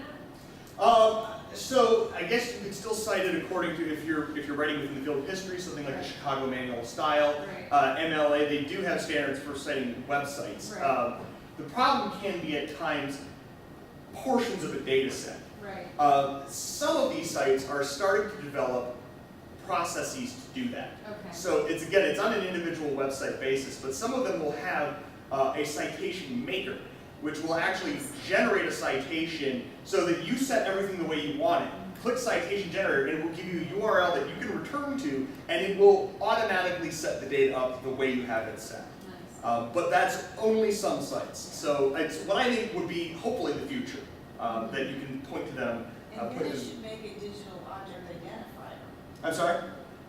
I didn't quite hear And that. then it should make a digital object identifier so that you can always go back to it. Yes, yeah, that's thankfully something that's, I actually don't know how long it's been around, but it's becoming increasingly popular, the DOI address, Yeah. so that you don't have a million dead links, because that is a huge problem I think all Digital Humanities is facing is, you build your website, it's built on data from some other website, and now that scholar quits and goes to Europe, and it turns out they can't bring their data with them, and so the whole project dies, and now your dissertation research is dead in the water. That hasn't happened to me thankfully, but it's the sort of thing that can happen. But the DOIs help a lot with that, I think, yeah. It's something I wonder, as we go on into the future, how extendable the DOIs are. To what point do we start having issues in terms of assigning numbers, or actually don't know that much about the And DOIs? also, I don't believe they're free. They're not free. Well, that's a huge problem. So. That's the last time we looked into it. Yeah, I know. I've not looked into it that much myself, but and I don't know. Could they theoretically be an infinite number, or is it the sort of thing that they have a set number range? Theoretically, it could be even. Yeah, okay. Yeah, Mike. You were saying that it'll generate a URL that you can go back to for it. I'm sorry, I didn't quite, what? You're saying when you're trying to get like the citation one. Yes, that yes. It'll generate a URL for you to go back to it with. Is that something that it's actually saving, or is that something that it's generating? Because my concern is if it's generating it based on, what hyperlink or whatnot that you're putting in, then if their data set changes, what other people might be looking at will be different than what you're actually citing in paper. Yeah. URL attributes, it should be. I'm sorry, what? The URL attribute setup changed. Yeah.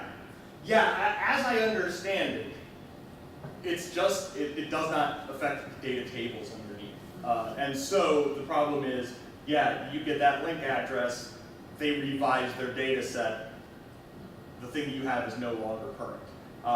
That's a major problem that we're sort of dealing with, just digital data, period. It's, of course, the loveliness of it is that you can reshape it so often, and the terribleness of it is the impermanence of it all. As an historian, I can't help but be slightly disturbed by the fact that, how anything that's published online, how are we going to know what, for certain, if we look at a web page, that supposedly existed at a certain space and time, and how do you know that wasn't edited after the fact? I mean, you can archive certain amounts of things, but you can't archive the entire web. And so it's very easy to sort of change something after the fact and pretend it had always been that way. It's a danger. I think almost nobody has a URL that will actually make sure it produces the same results that way. I don't think that's a thing yet. So then I have this other visualization. So I actually just took that same thing that you just saw, the Latin geographic tradition. Because he had his comma-separated value tables online, I downloaded the one for Rosius's Against the Pagans and simply loaded it right into QGIS. So I don't need to have his web visualization software for GIS. I simply plug it into my own GIS, at which point I can do whatever I want with it, including connect it to my other points of data that I want. So again, even if you never do any fancy stuff with putting your GIS information up on the web, you can go out on the web and find tons of GIS data and make it talk to other points of data, at least right on your computer. And then finally, for GIS, and then we'll move on for the remainder of our time to 3D. Oops.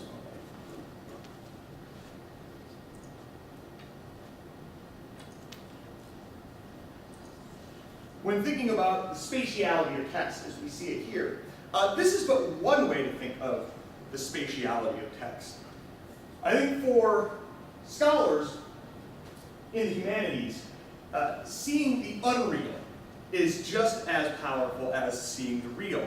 And in the case of literary projects, seeing and envisioning a physical, how that author or how an audience might have understood space as communicated through text is another possibility. So here we have the James Joyce project, which attempts to give a map of Dublin as James Joyce represents it in Ulysses. And what you're seeing on these maps are a few points of major bubbles. And those bubbles are simply the sites mentioned by far the most in Ulysses. So the thing that jumps out to us immediately is that we have anything but an even representation of the city of Dublin in James Joyce. Right? We have a zoomed up and expanded view of a few areas and not so much on others. This would be visualized in a number of different ways. A density map would be just as effective, where you take all the points on the map that don't get mentioned, and those get shrunk.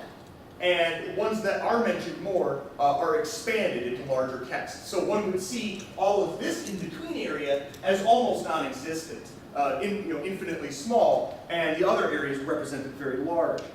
So here you can see the data table that they have on the left. So it has the actual physical location on its street, then the chapter and the specific location of the mention of a particular place. And then another way of doing this is, I love this, it's almost like pages flying down in a tornado down into the actual spot where it's mentioned. So again, it's one way that we might try to think and use space to represent abstract ideas rather than space as we find it in the real world. Another neat example of this, I don't need to go to the website for time purposes, but GapViz, which allows you to, this engine I think is something that can be applied far outside of ancient texts. But one can view a number of books about the ancient world that have the text on the left laid over with a map of toponyms mentioned in the text on the right. So to provide a sort of automatic map so you can sort of keep track of where things are going. Again, it helps you feel that when you're reading something, especially something about, like, say, the ancient world, you don't feel like this is all going off in the land of yore with orcs, hobbits, and fairies, but instead it's a real place that one can find on a map. And that brings me to my final sort of switch to 3D here.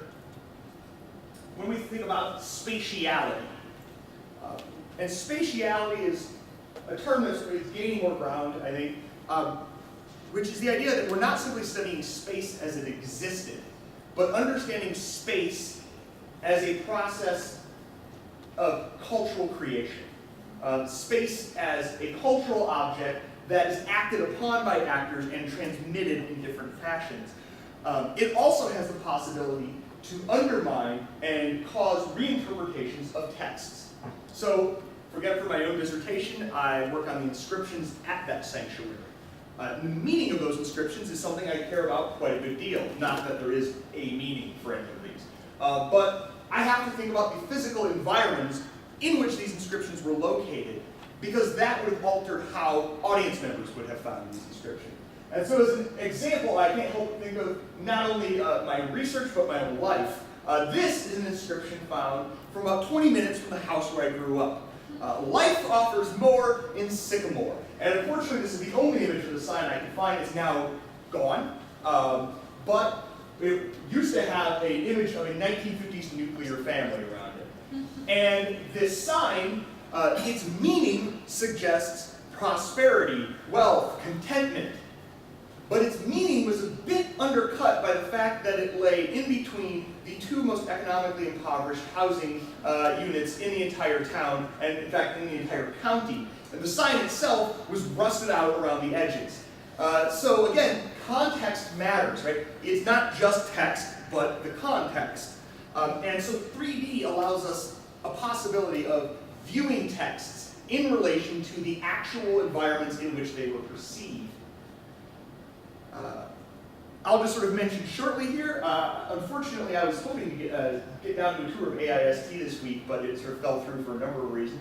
But again, if you're not aware, AIST has just an amazing amount of resources for anything 3D.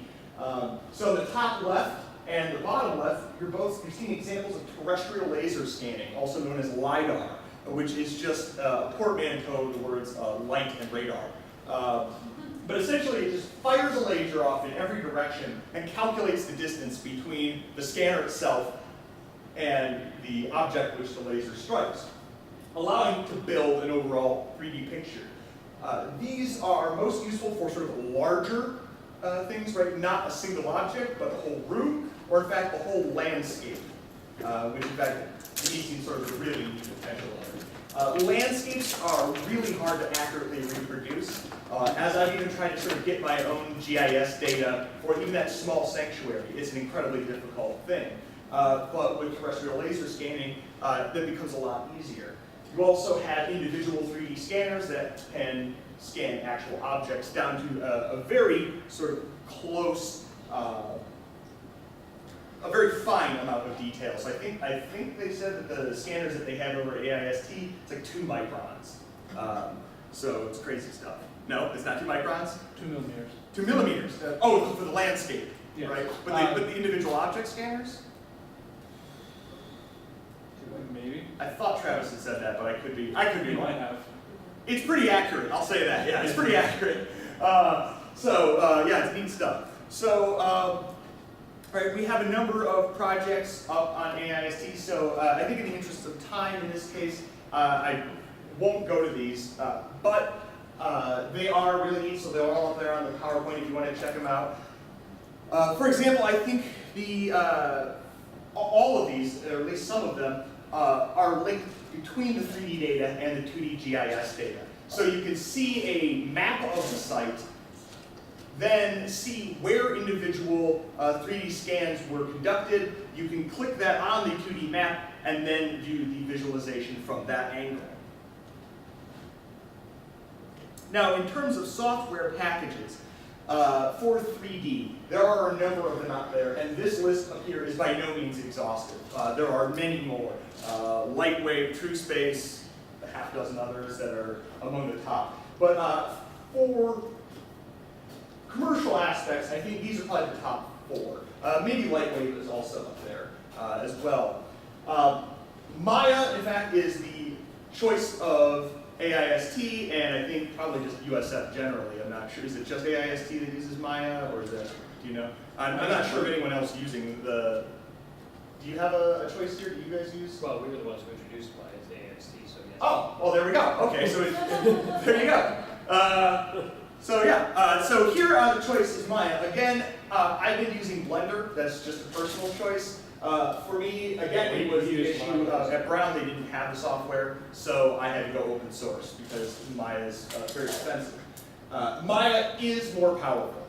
It is definitely, if you want the most out of it, Maya is the way to go. I will say this though for Blender, it's amazingly powerful for an open source free piece of software.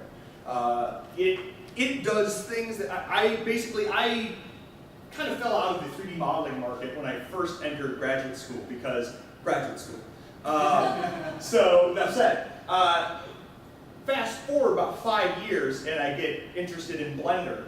And I was blown away because Blender's doing things that I would have had to pay $3,000 for just 5-6 years ago. It does full physics simulations. It does, you can 3D paint and 3D sculpt, just like one can in Maya. But Maya is free for students.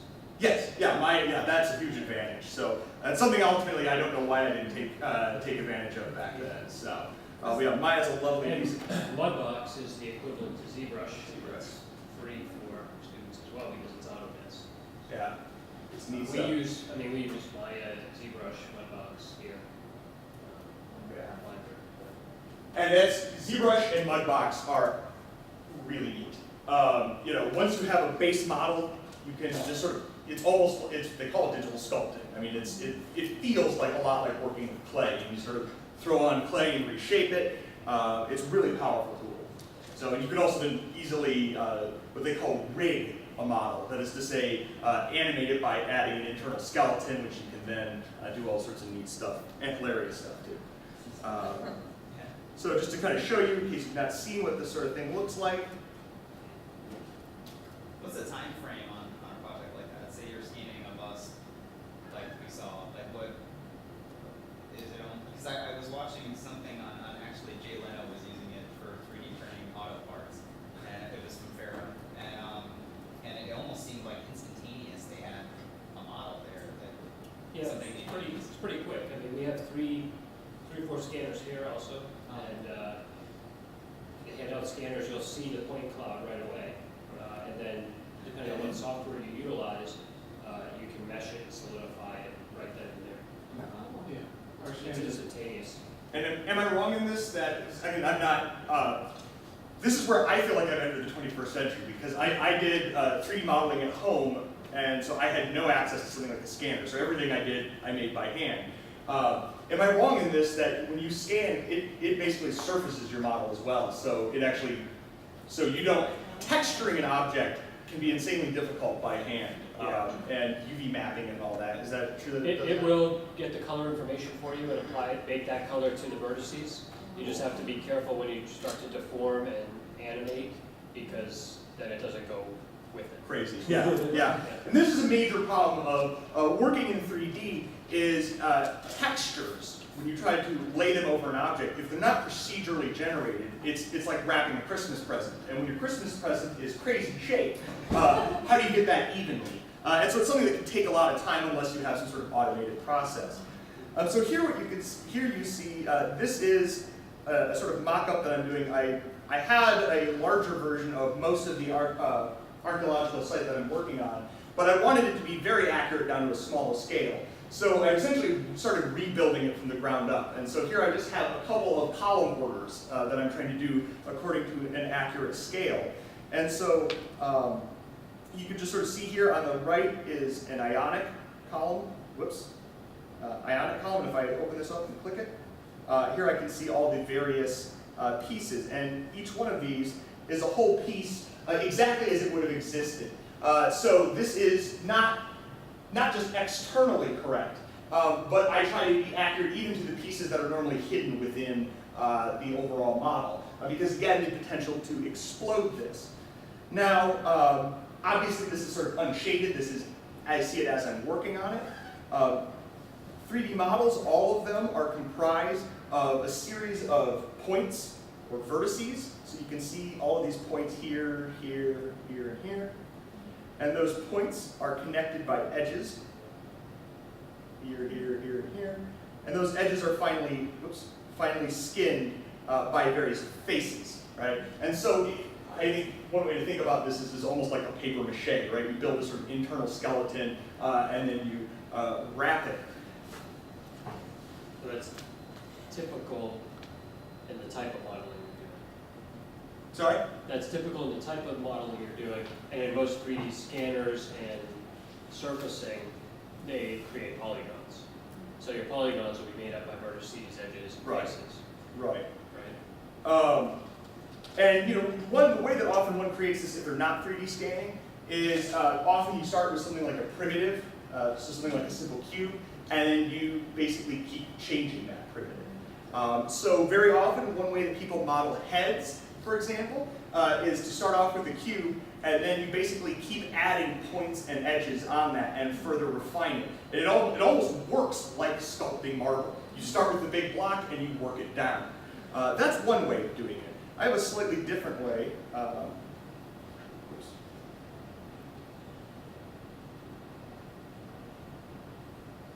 So this, I'm redoing the lion's head. These are all the gutter decorations for the site. And so the one really nifty thing is, let's see, of course it's not showing. Oh, wait. One can easily load in reference photos. So you don't have to freehand it. I took a series of photos when I was at Delphi this summer, And so snap these pictures, and then I basically start with a plane, just a couple of points, and then just keep adding new points and new edges out. When you do this, it's a little more complicated. You have to create things called edge loops, so that you keep, it's best for when you smooth things down, because if you see, this sort of boxy shape doesn't really look like a lion, but the beautiful thing is you only have to create a reasonable facsimile, and then you basically smooth it down, as you can see on this side. So here's the boxy side on the right, and then it smooths it on the left. And where you have edges closer together, you're going to have sharper corners. So if, for example, like I'm going to want to do, I'm going to want to add a series of nose ridges. I add lines very close together in that case. And it basically subdivides them. But creating edge loops allows you to just add more geometry where you want more detail, but not elsewhere. And so usually edge loops, if you're doing organic modeling, they have to follow the actual sort of flow of the musculature of an animal, including humans. So what you actually get, though, when you are finished with a project like this,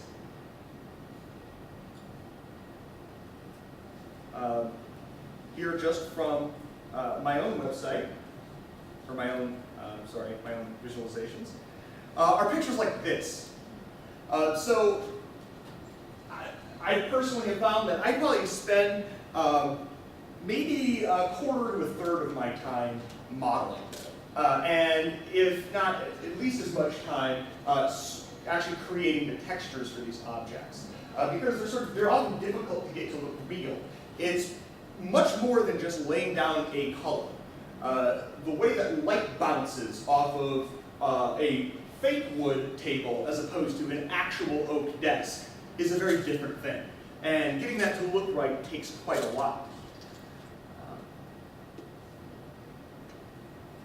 One of the neat things that's available, though, in terms of saving on geometry,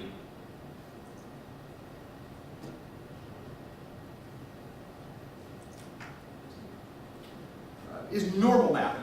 So this is an increasingly common feature. Normal mapping is a way of mimicking very fine details of surface geometry by essentially laying a texture down that recreates that sort of data. So a normal map essentially measures the surface of an object and creates an image where the colors of that image represent the different directions of the surface of that image. And so one common way of doing this is reflectance transformation imaging, where I know I mentioned this last week, where, for example, you take a picture of an inscription and you use lights bouncing from different angles. And it measures the differences between the shadows cast by those objects and uses that to figure out the normal direction. So if this is an actual sort of shape of something, these red arrows here represent the surface normals. The really nice thing, though, is that you can often work back, where you can create an object that is very high in geometry. So high you couldn't possibly put it up on the web, or it might even slow down, like it would probably be too much for my MacBook Air here. I can create that kind of dense object, and then use that to create a normal map, and then create a lower density version of the same object, and then lay down the normal map over it. And so it basically paints in all the various height differences. To give one example, carpet. If you're going to try to 3D model carpet, good luck with geometry, right? The number of polygons in a carpet would be insane. I know one time I tried, for some god-awful reason, about 10 years ago, I tried to model in geometry hair from a horsehair crest on a Greek helm. And it had something on the order of, I think, 98 million polygons. It just brought my computer to a standstill, and even a simple picture took days to render. Now, however, you can do different sorts of tactics. So for a carpet, one would simply have a normal map that would understand the shapes of the bumps in the carpet, and thus understands that difference. For all this, there is now a wonderful application by the name of Crazy Bump. So this is what a normal map looks like. So you might guess it's a rather hard thing to draw out yourself. There are people that can do it. I've never been capable of doing it by hand. But Crazy Bump allows us to take any picture, any standard picture, and break it down into different light exposures. So I'll give you an example of this.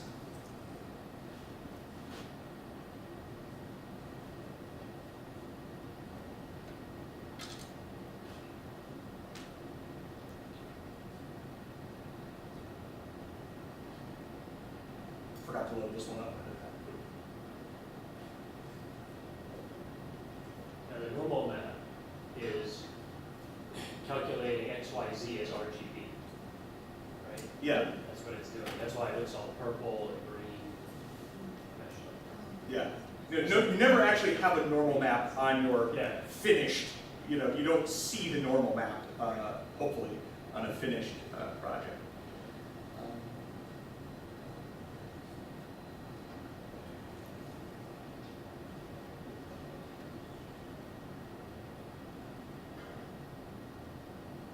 So here I just grabbed, I think this was a gravel texture, just to demonstrate what we're talking about here. Yeah, pretend you see the progress bar.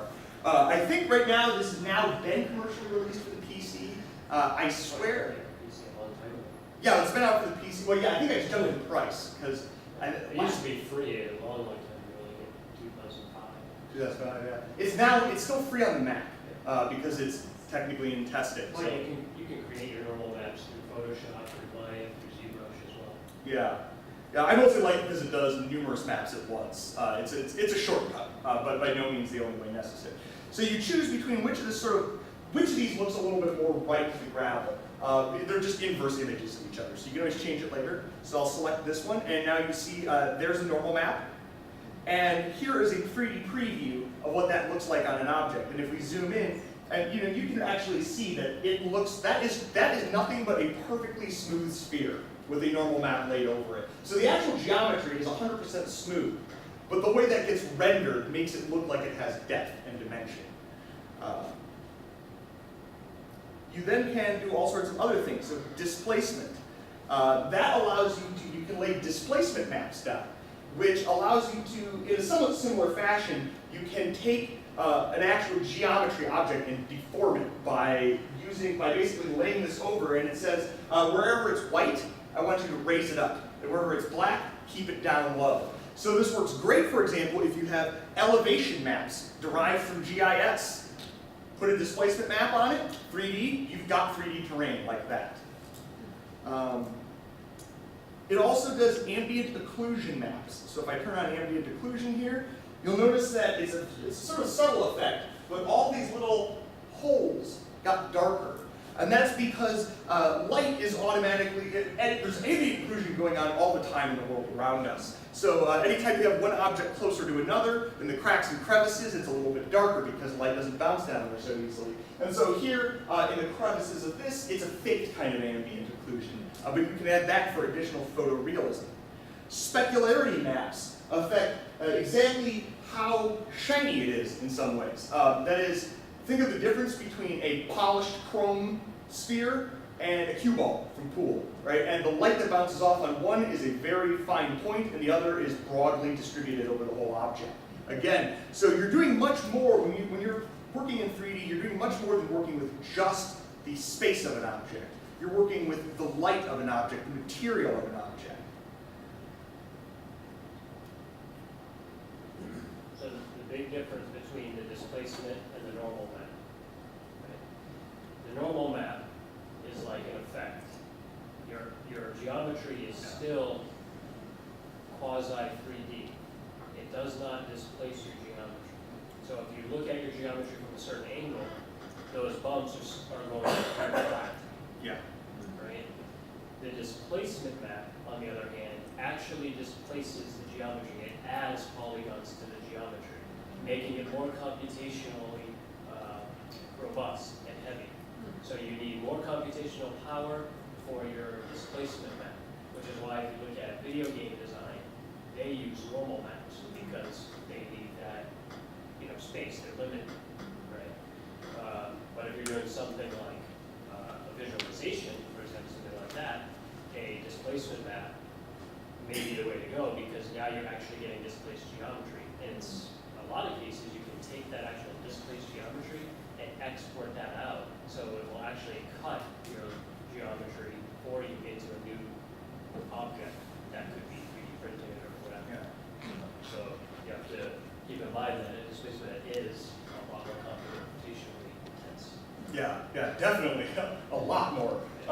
But as you say, it's more real in some ways. It's more real than. You know, normal maps are a nice painting on a nice little icing on the cake or something like that. It adds a little bit of prettiness, especially effective from a distance. But yeah, absolutely. If you were to have a normal map of a table, it might look very real, or that gravel that we just saw. It might look very real if you are looking at it from above. But if you were to actually put the camera down on floor level, it would be very obvious that was a flat surface. Displacement maps, on the other hand, not the case. So here's just an example of the potentials of displacement maps. As I mentioned, you can do them for things like landscapes. The thing that I find really interesting for them is inscriptions. So I love, when I figured out I could do this, it made my day. I can get 3D models of inscriptions I've never seen or touched in person. So I went onto Google and put into Google image search Greek inscription and searched for a high resolution image. And found one that's like 3,000 by 4,000 pixels. Loaded that into Crazy Bump. Got all the various normal maps and displacement maps and all that, and applied them to this object. So this object itself is flat. You can kind of see, if I look at it this way, it's very flat. What it does have are a ton of vertices, so many that this almost appears black to you because there are so many edges and points. This started out, so you can see, you really can't even see any of them individually, but you can see those white points on here. So that actually started out as a simple cube with your standard 6 sides, and I simply subdivided it again and again and again. This is why the displacement maps are so computationally heavy, because I needed to subdivide it so many times because it warps that geometry, that I had to create such an intense geometry that there would be enough points to realistically reflect that surface. So the problem is, it works, it looks beautiful, it gets it like nothing else does. But the problem is that to get it really accurate, you have to use a lot of computing power. But the beautiful thing is now I can view this even up close and see the individual ridges of everything in there, the text as it was. When I actually take all those various images that you saw before in Crazy Bump and combine them together, here I actually then get the rendered image of this, which takes a long time to do, but there it is. That's the inscription in 3D as I've never seen it, again, in person. So the abilities here are sort of, it's really neat. Yeah. Can you 3D print that then, or? I imagine, I've not permanently applied this displacement map. That's why it looks flat when I go into edit mode. But if I hit the apply button, I think I get a full object. Your computer doesn't show, yeah. There's that. I think the MacBook Air would probably just commit suicide. But yeah. My son was doing But something yeah, like then. that at Cornell. Oh, like this? Yeah, well, what they were doing is they were taking actual Greek tablets that you couldn't read and laser scanning them to see, like they thought that, when they were chiseled that the stone would be displaced underneath so that they would eventually be able to read them if they ran them through a laser that they had built. Oh, wow. And it didn't work. Oh. But what they did discover though was that in the serifs of the letters there was paint, because they used to paint it, and that's how they could read what was written. Excellent. Because I do work in Greek and Latin epigraphy, I have to say that projects like that, to me, seem like the future. That's stuff I wish I was on that project.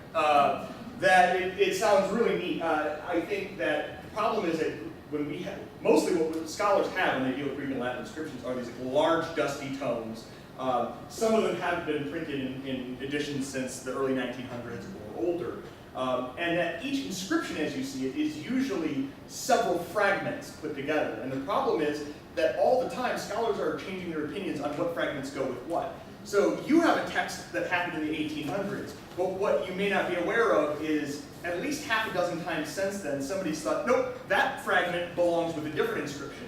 The beautiful thing about doing these things in 3D is you can easily divorce one fragment and throw it in with another one and see them in new combinations that you never have before. I also, image recognition is something that's getting better every year, and one of the things that I think is, in my own field, I want to do it, but maybe I shouldn't say it out loud because I'll say it. I'm sure someone's already thought of it. Is that Greek inscriptions are difficult to date many times.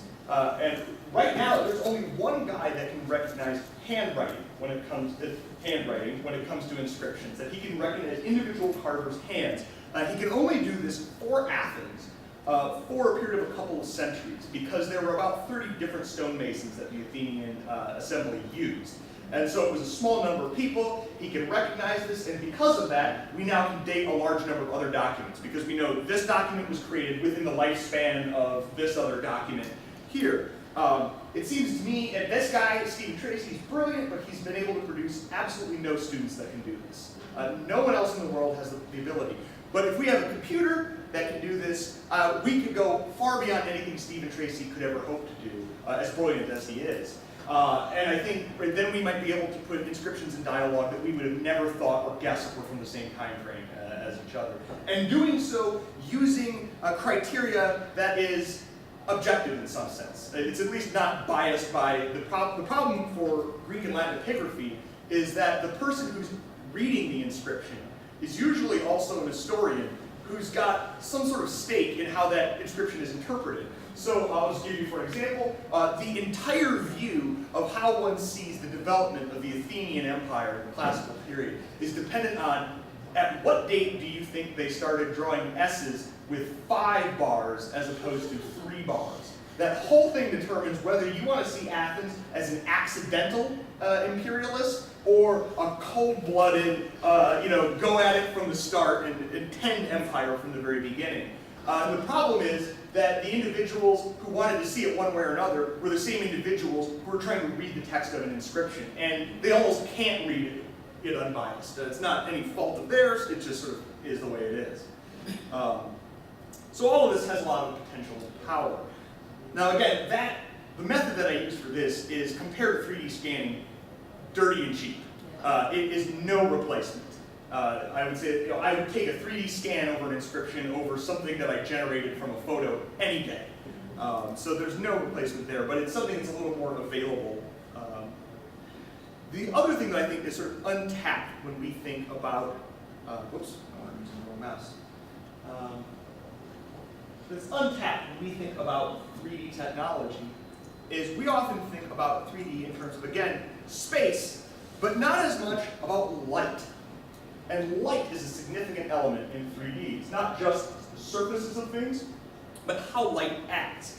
When I started in 3D about 15 years ago, light was such a pain in the butt. Lighting was what they called direct illumination only. So if you look at early CG, part of the reason why it looks fake is when it calculates light, light goes from the light source, strikes an object bouncing once, and then goes towards the camera. Or rather, the way that it calculates light is it actually starts at the camera and goes back towards the light. But it has one bounce. Real light doesn't work that way. I mean, in direct illumination, if I'm shining a light, a spotlight on an object, the shadow of that object is absolutely black. Not real at all. Right? We have all sorts of ambient light that bounces off of walls. Most of the light that strikes our skin has bounced probably several hundred times before. And so now they have full global illumination, and it's a beautiful thing.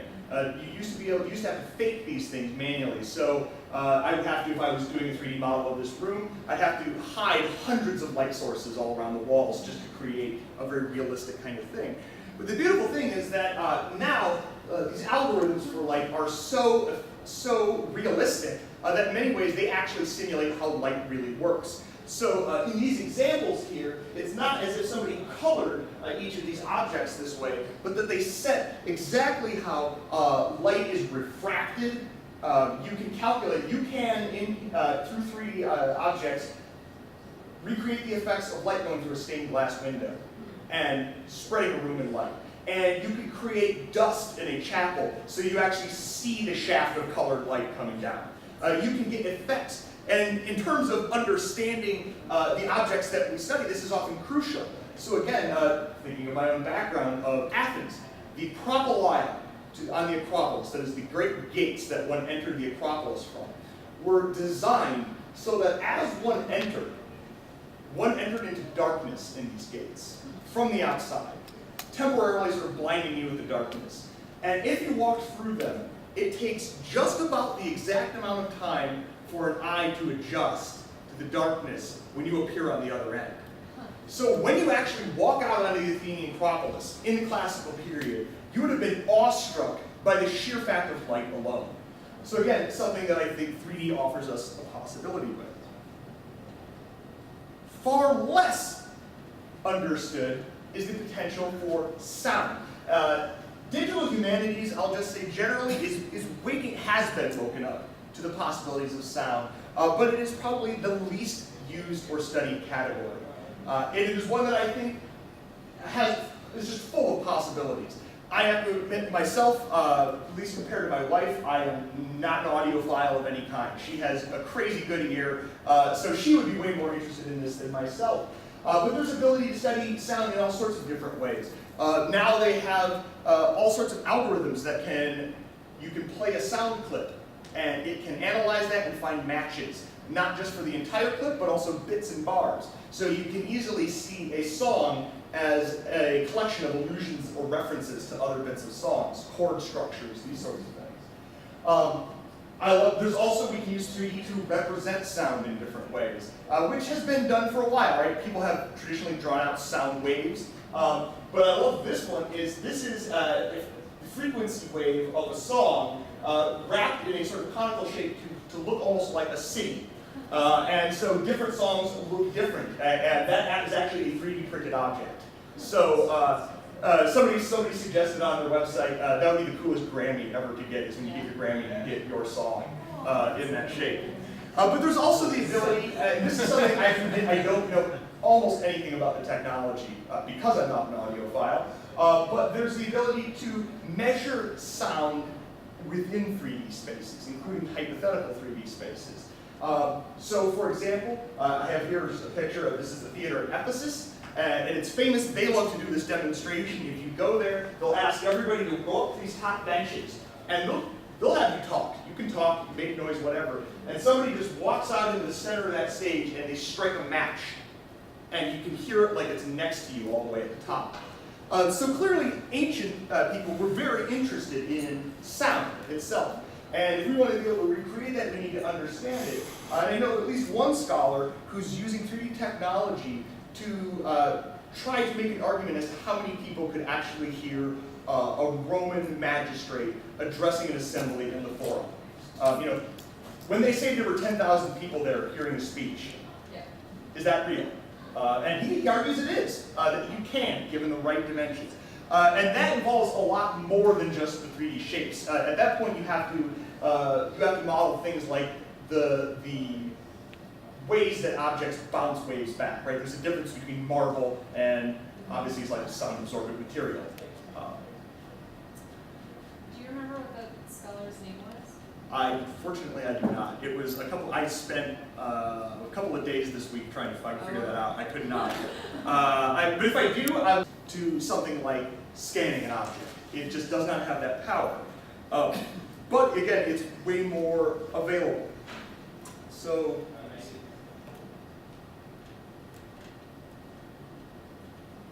I'm running out of time here.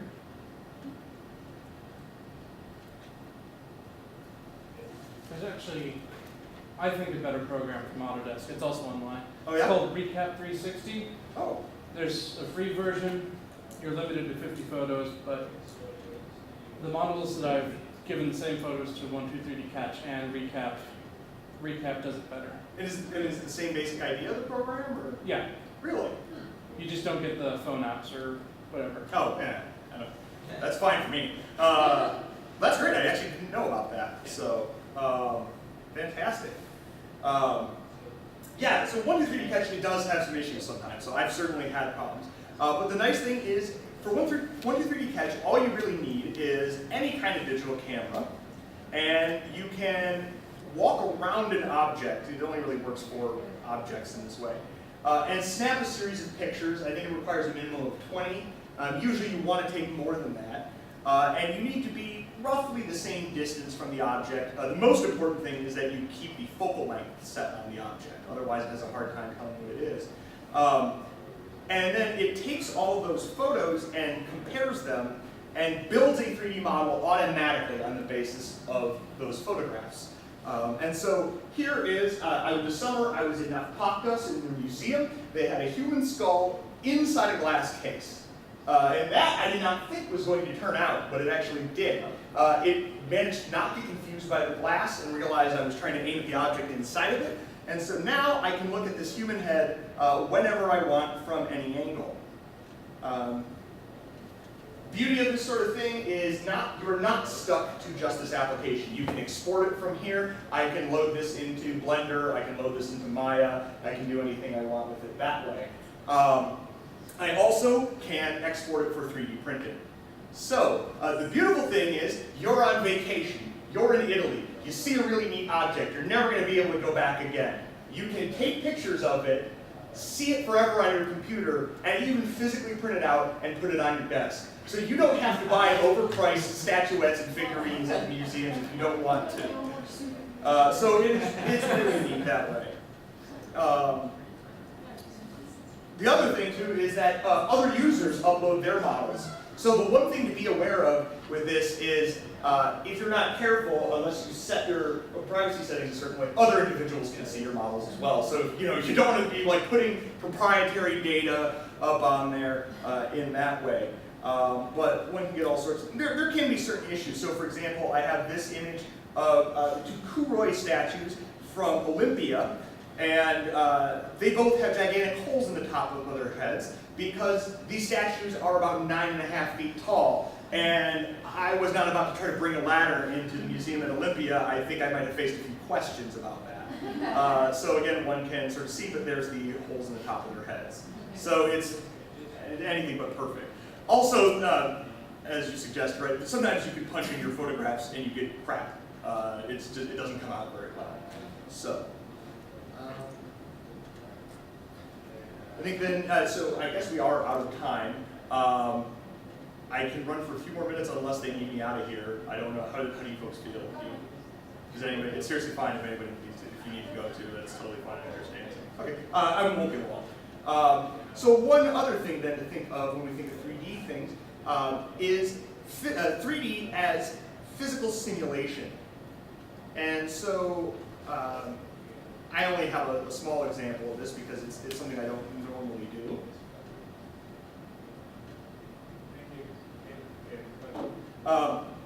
So here we have a cube, and over it a plane. And again, this is a plane that I've subdivided a number of times. So if I zoom in here, you can see there are various polygons that make up this plane. And now, ahead of time, I had to run this because it is very computationally heavy. Whoops. I basically go through on each of these objects, and I scroll over here to the simulation panel, and I set various settings. So I told the world that this is an object that has a certain collision factors to it. So other objects hit it, it's solid, it acts like it's real. This, on the other hand, I ran the cloth simulator on.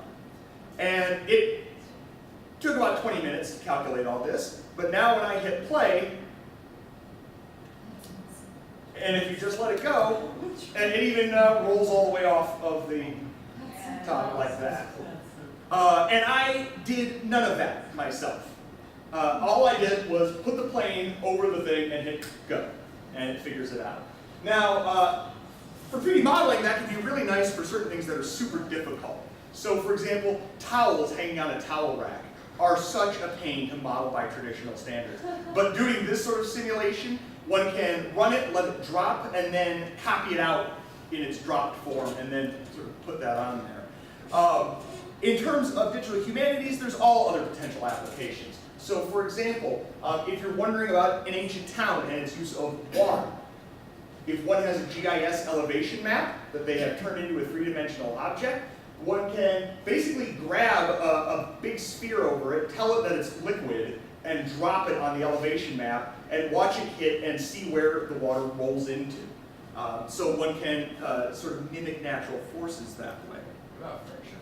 Sorry, what? Can you include friction on there? Yes, there are friction settings. I think it's under collision. I have not played with this nearly enough, though, to be accurate with this. But yeah, you can set things like friction and weight.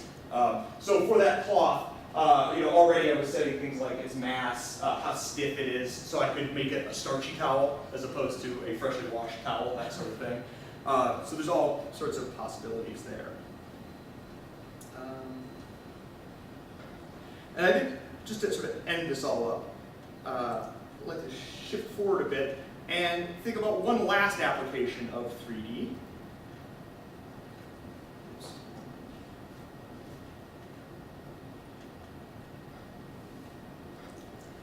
And that is the potential of games for humanities and 3D. Now, as somebody who grew up a total geek, I might be a little bit biased in terms of games, but there is an increasingly wide scholarly awareness that games are an intellectually useful tool, both for representing, but also for research. So one thing that's become popular lately is Minecraft. It's been popular as a game for a little while now, but among historians, people have figured out that it's relatively easy to go into GIS and export GIS or Google Earth data into raster maps, and those raster maps can be used for elevation and terrain data within Minecraft, which you can then walk around.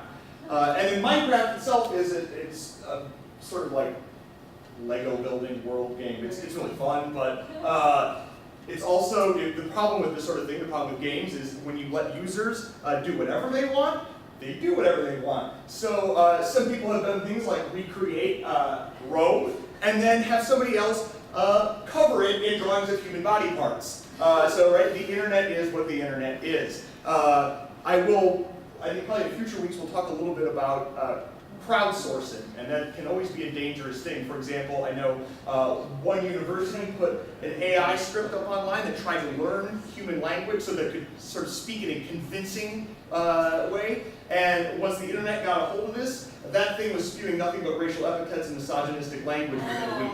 And they have numerous times wiped the database, and every time the internet is just not a nice place, let's face it. This is sort of it's a surface application, right? It shouldn't be used for any sort of serious inquiry, but it can give students a sense of space. Elsewhere, for time purposes, I won't go into this, but this is an interesting site. Again, check it out if you do have time. Medieval Swansea, which is a website that tries to, in both 2 and 3 dimensions, recreate the town of Swansea in Wales as it would have existed in, I think, the 13th century. But in particular, they're interested in this account whereby an individual was hanged in public, executed, and then was later seen walking the streets alive. And so there's been a debate, I guess, since this point about whether was this individual actually dead in the first place, or did a miracle happen, And essentially, the user can look through all of these various pieces of data in a game, and at the end of the game have to choose what they think actually happened. And you can then see the poll results at the end. So the advantage of a game is sometimes you can force users to simulate choices.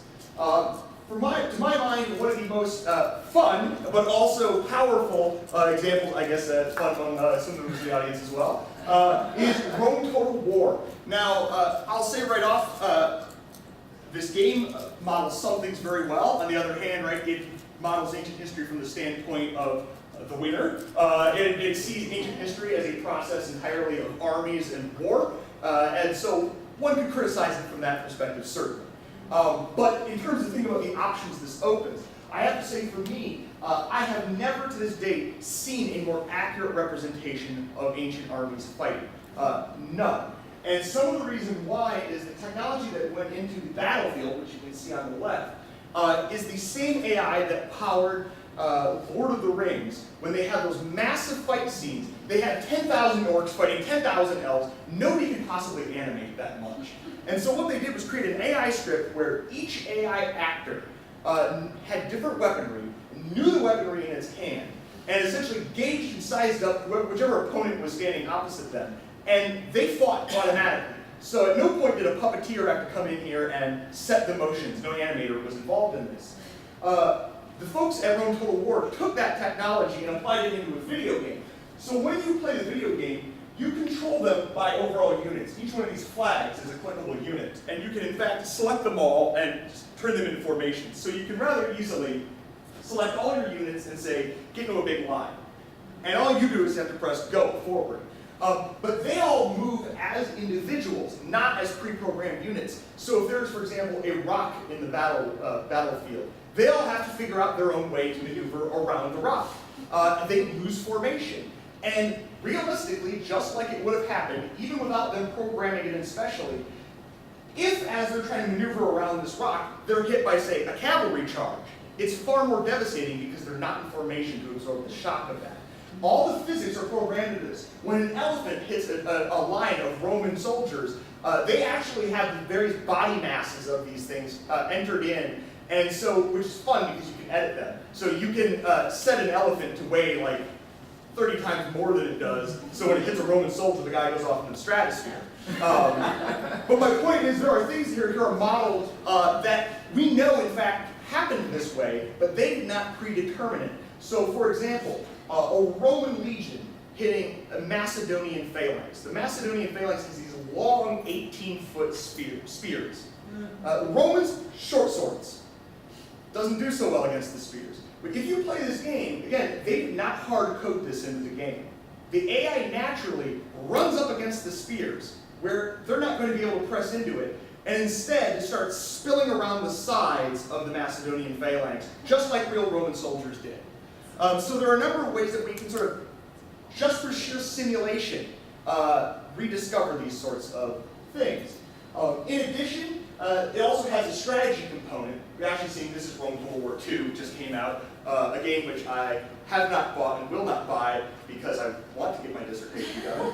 But the advantage of these sorts of things, too, is that it makes us think about choices. When we think about historical actors, all of them have various scopes of action. And so putting players in different positions sometimes allows humanists to study the decision-making processes of different players at different points. And so we can then sometimes understand motivations. And so ultimately, I think that's one way forward, is that Digital Humanities has the possibility of embracing game theory and thinking about the possibilities that that offers. One last thing, I won't even load it up manually. Unity 3D is another platform that we can now put our data online. Unity 3D, instead of being a 3D modeling program, is in fact a game engine that you can stream live to the web. And so, for example, instead of producing a rendered picture of the sanctuary that I'm writing my dissertation on, I can instead create a 3D model and allow a user to run around in that world. Not to just move it like a camera, but actually run around just as if and jump up on top of a bench, run down. In theory, I could add people shooting guns at them if I wanted. There's all sorts of stuff out there. What is really neat about this, and unfortunately, I'll say, check out this link here. This actually just got posted yesterday. I couldn't believe the good timing I had here. Something new coming out, they're working on this at the University of Kansas, is the Scholarly Development Toolkit. And the idea is to link our ability to have a lot of text data with 3D data. The problem is, okay, look, that's great. I've got a 3D model of my entire sanctuary, but what parts of that are real? And what parts actually exist? What parts are in my imagination? The ability to annotate that, there are ways of doing it in 3D. You have layers you can turn on and off, but really adding citations and all this isn't there yet. And this guy is developing a engine based on Unity 3D software development engine, which allows us to do all of that. So you would see your object hierarchies on the right side of the screen and with all the metadata you ever want attached. So you could have your user go through, and as they walk up on a column, they click it, and they get the name of the column, they get the GPS coordinates of that column. You could have pictures of that column load up, whatever else you wanted. You can do some of this ahead of time, but you can also allow users to add the metadata while using the 3D world. So for example, he showed himself running around a fort in, I think it was actually California, a Spanish fort in California, and he ran forward to a corner of that fort and basically like laid down a green circle. And that green circle he added annotation data to. And so now anybody else from anywhere in the world loads that model up and runs around, there's his annotation data right there. So we can actually we not only sort of have metadata for our 3D objects, but can actually put metadata in 3D itself. So with that, I am well beyond my time, so I do thank you for your sufferance. Thank you very much.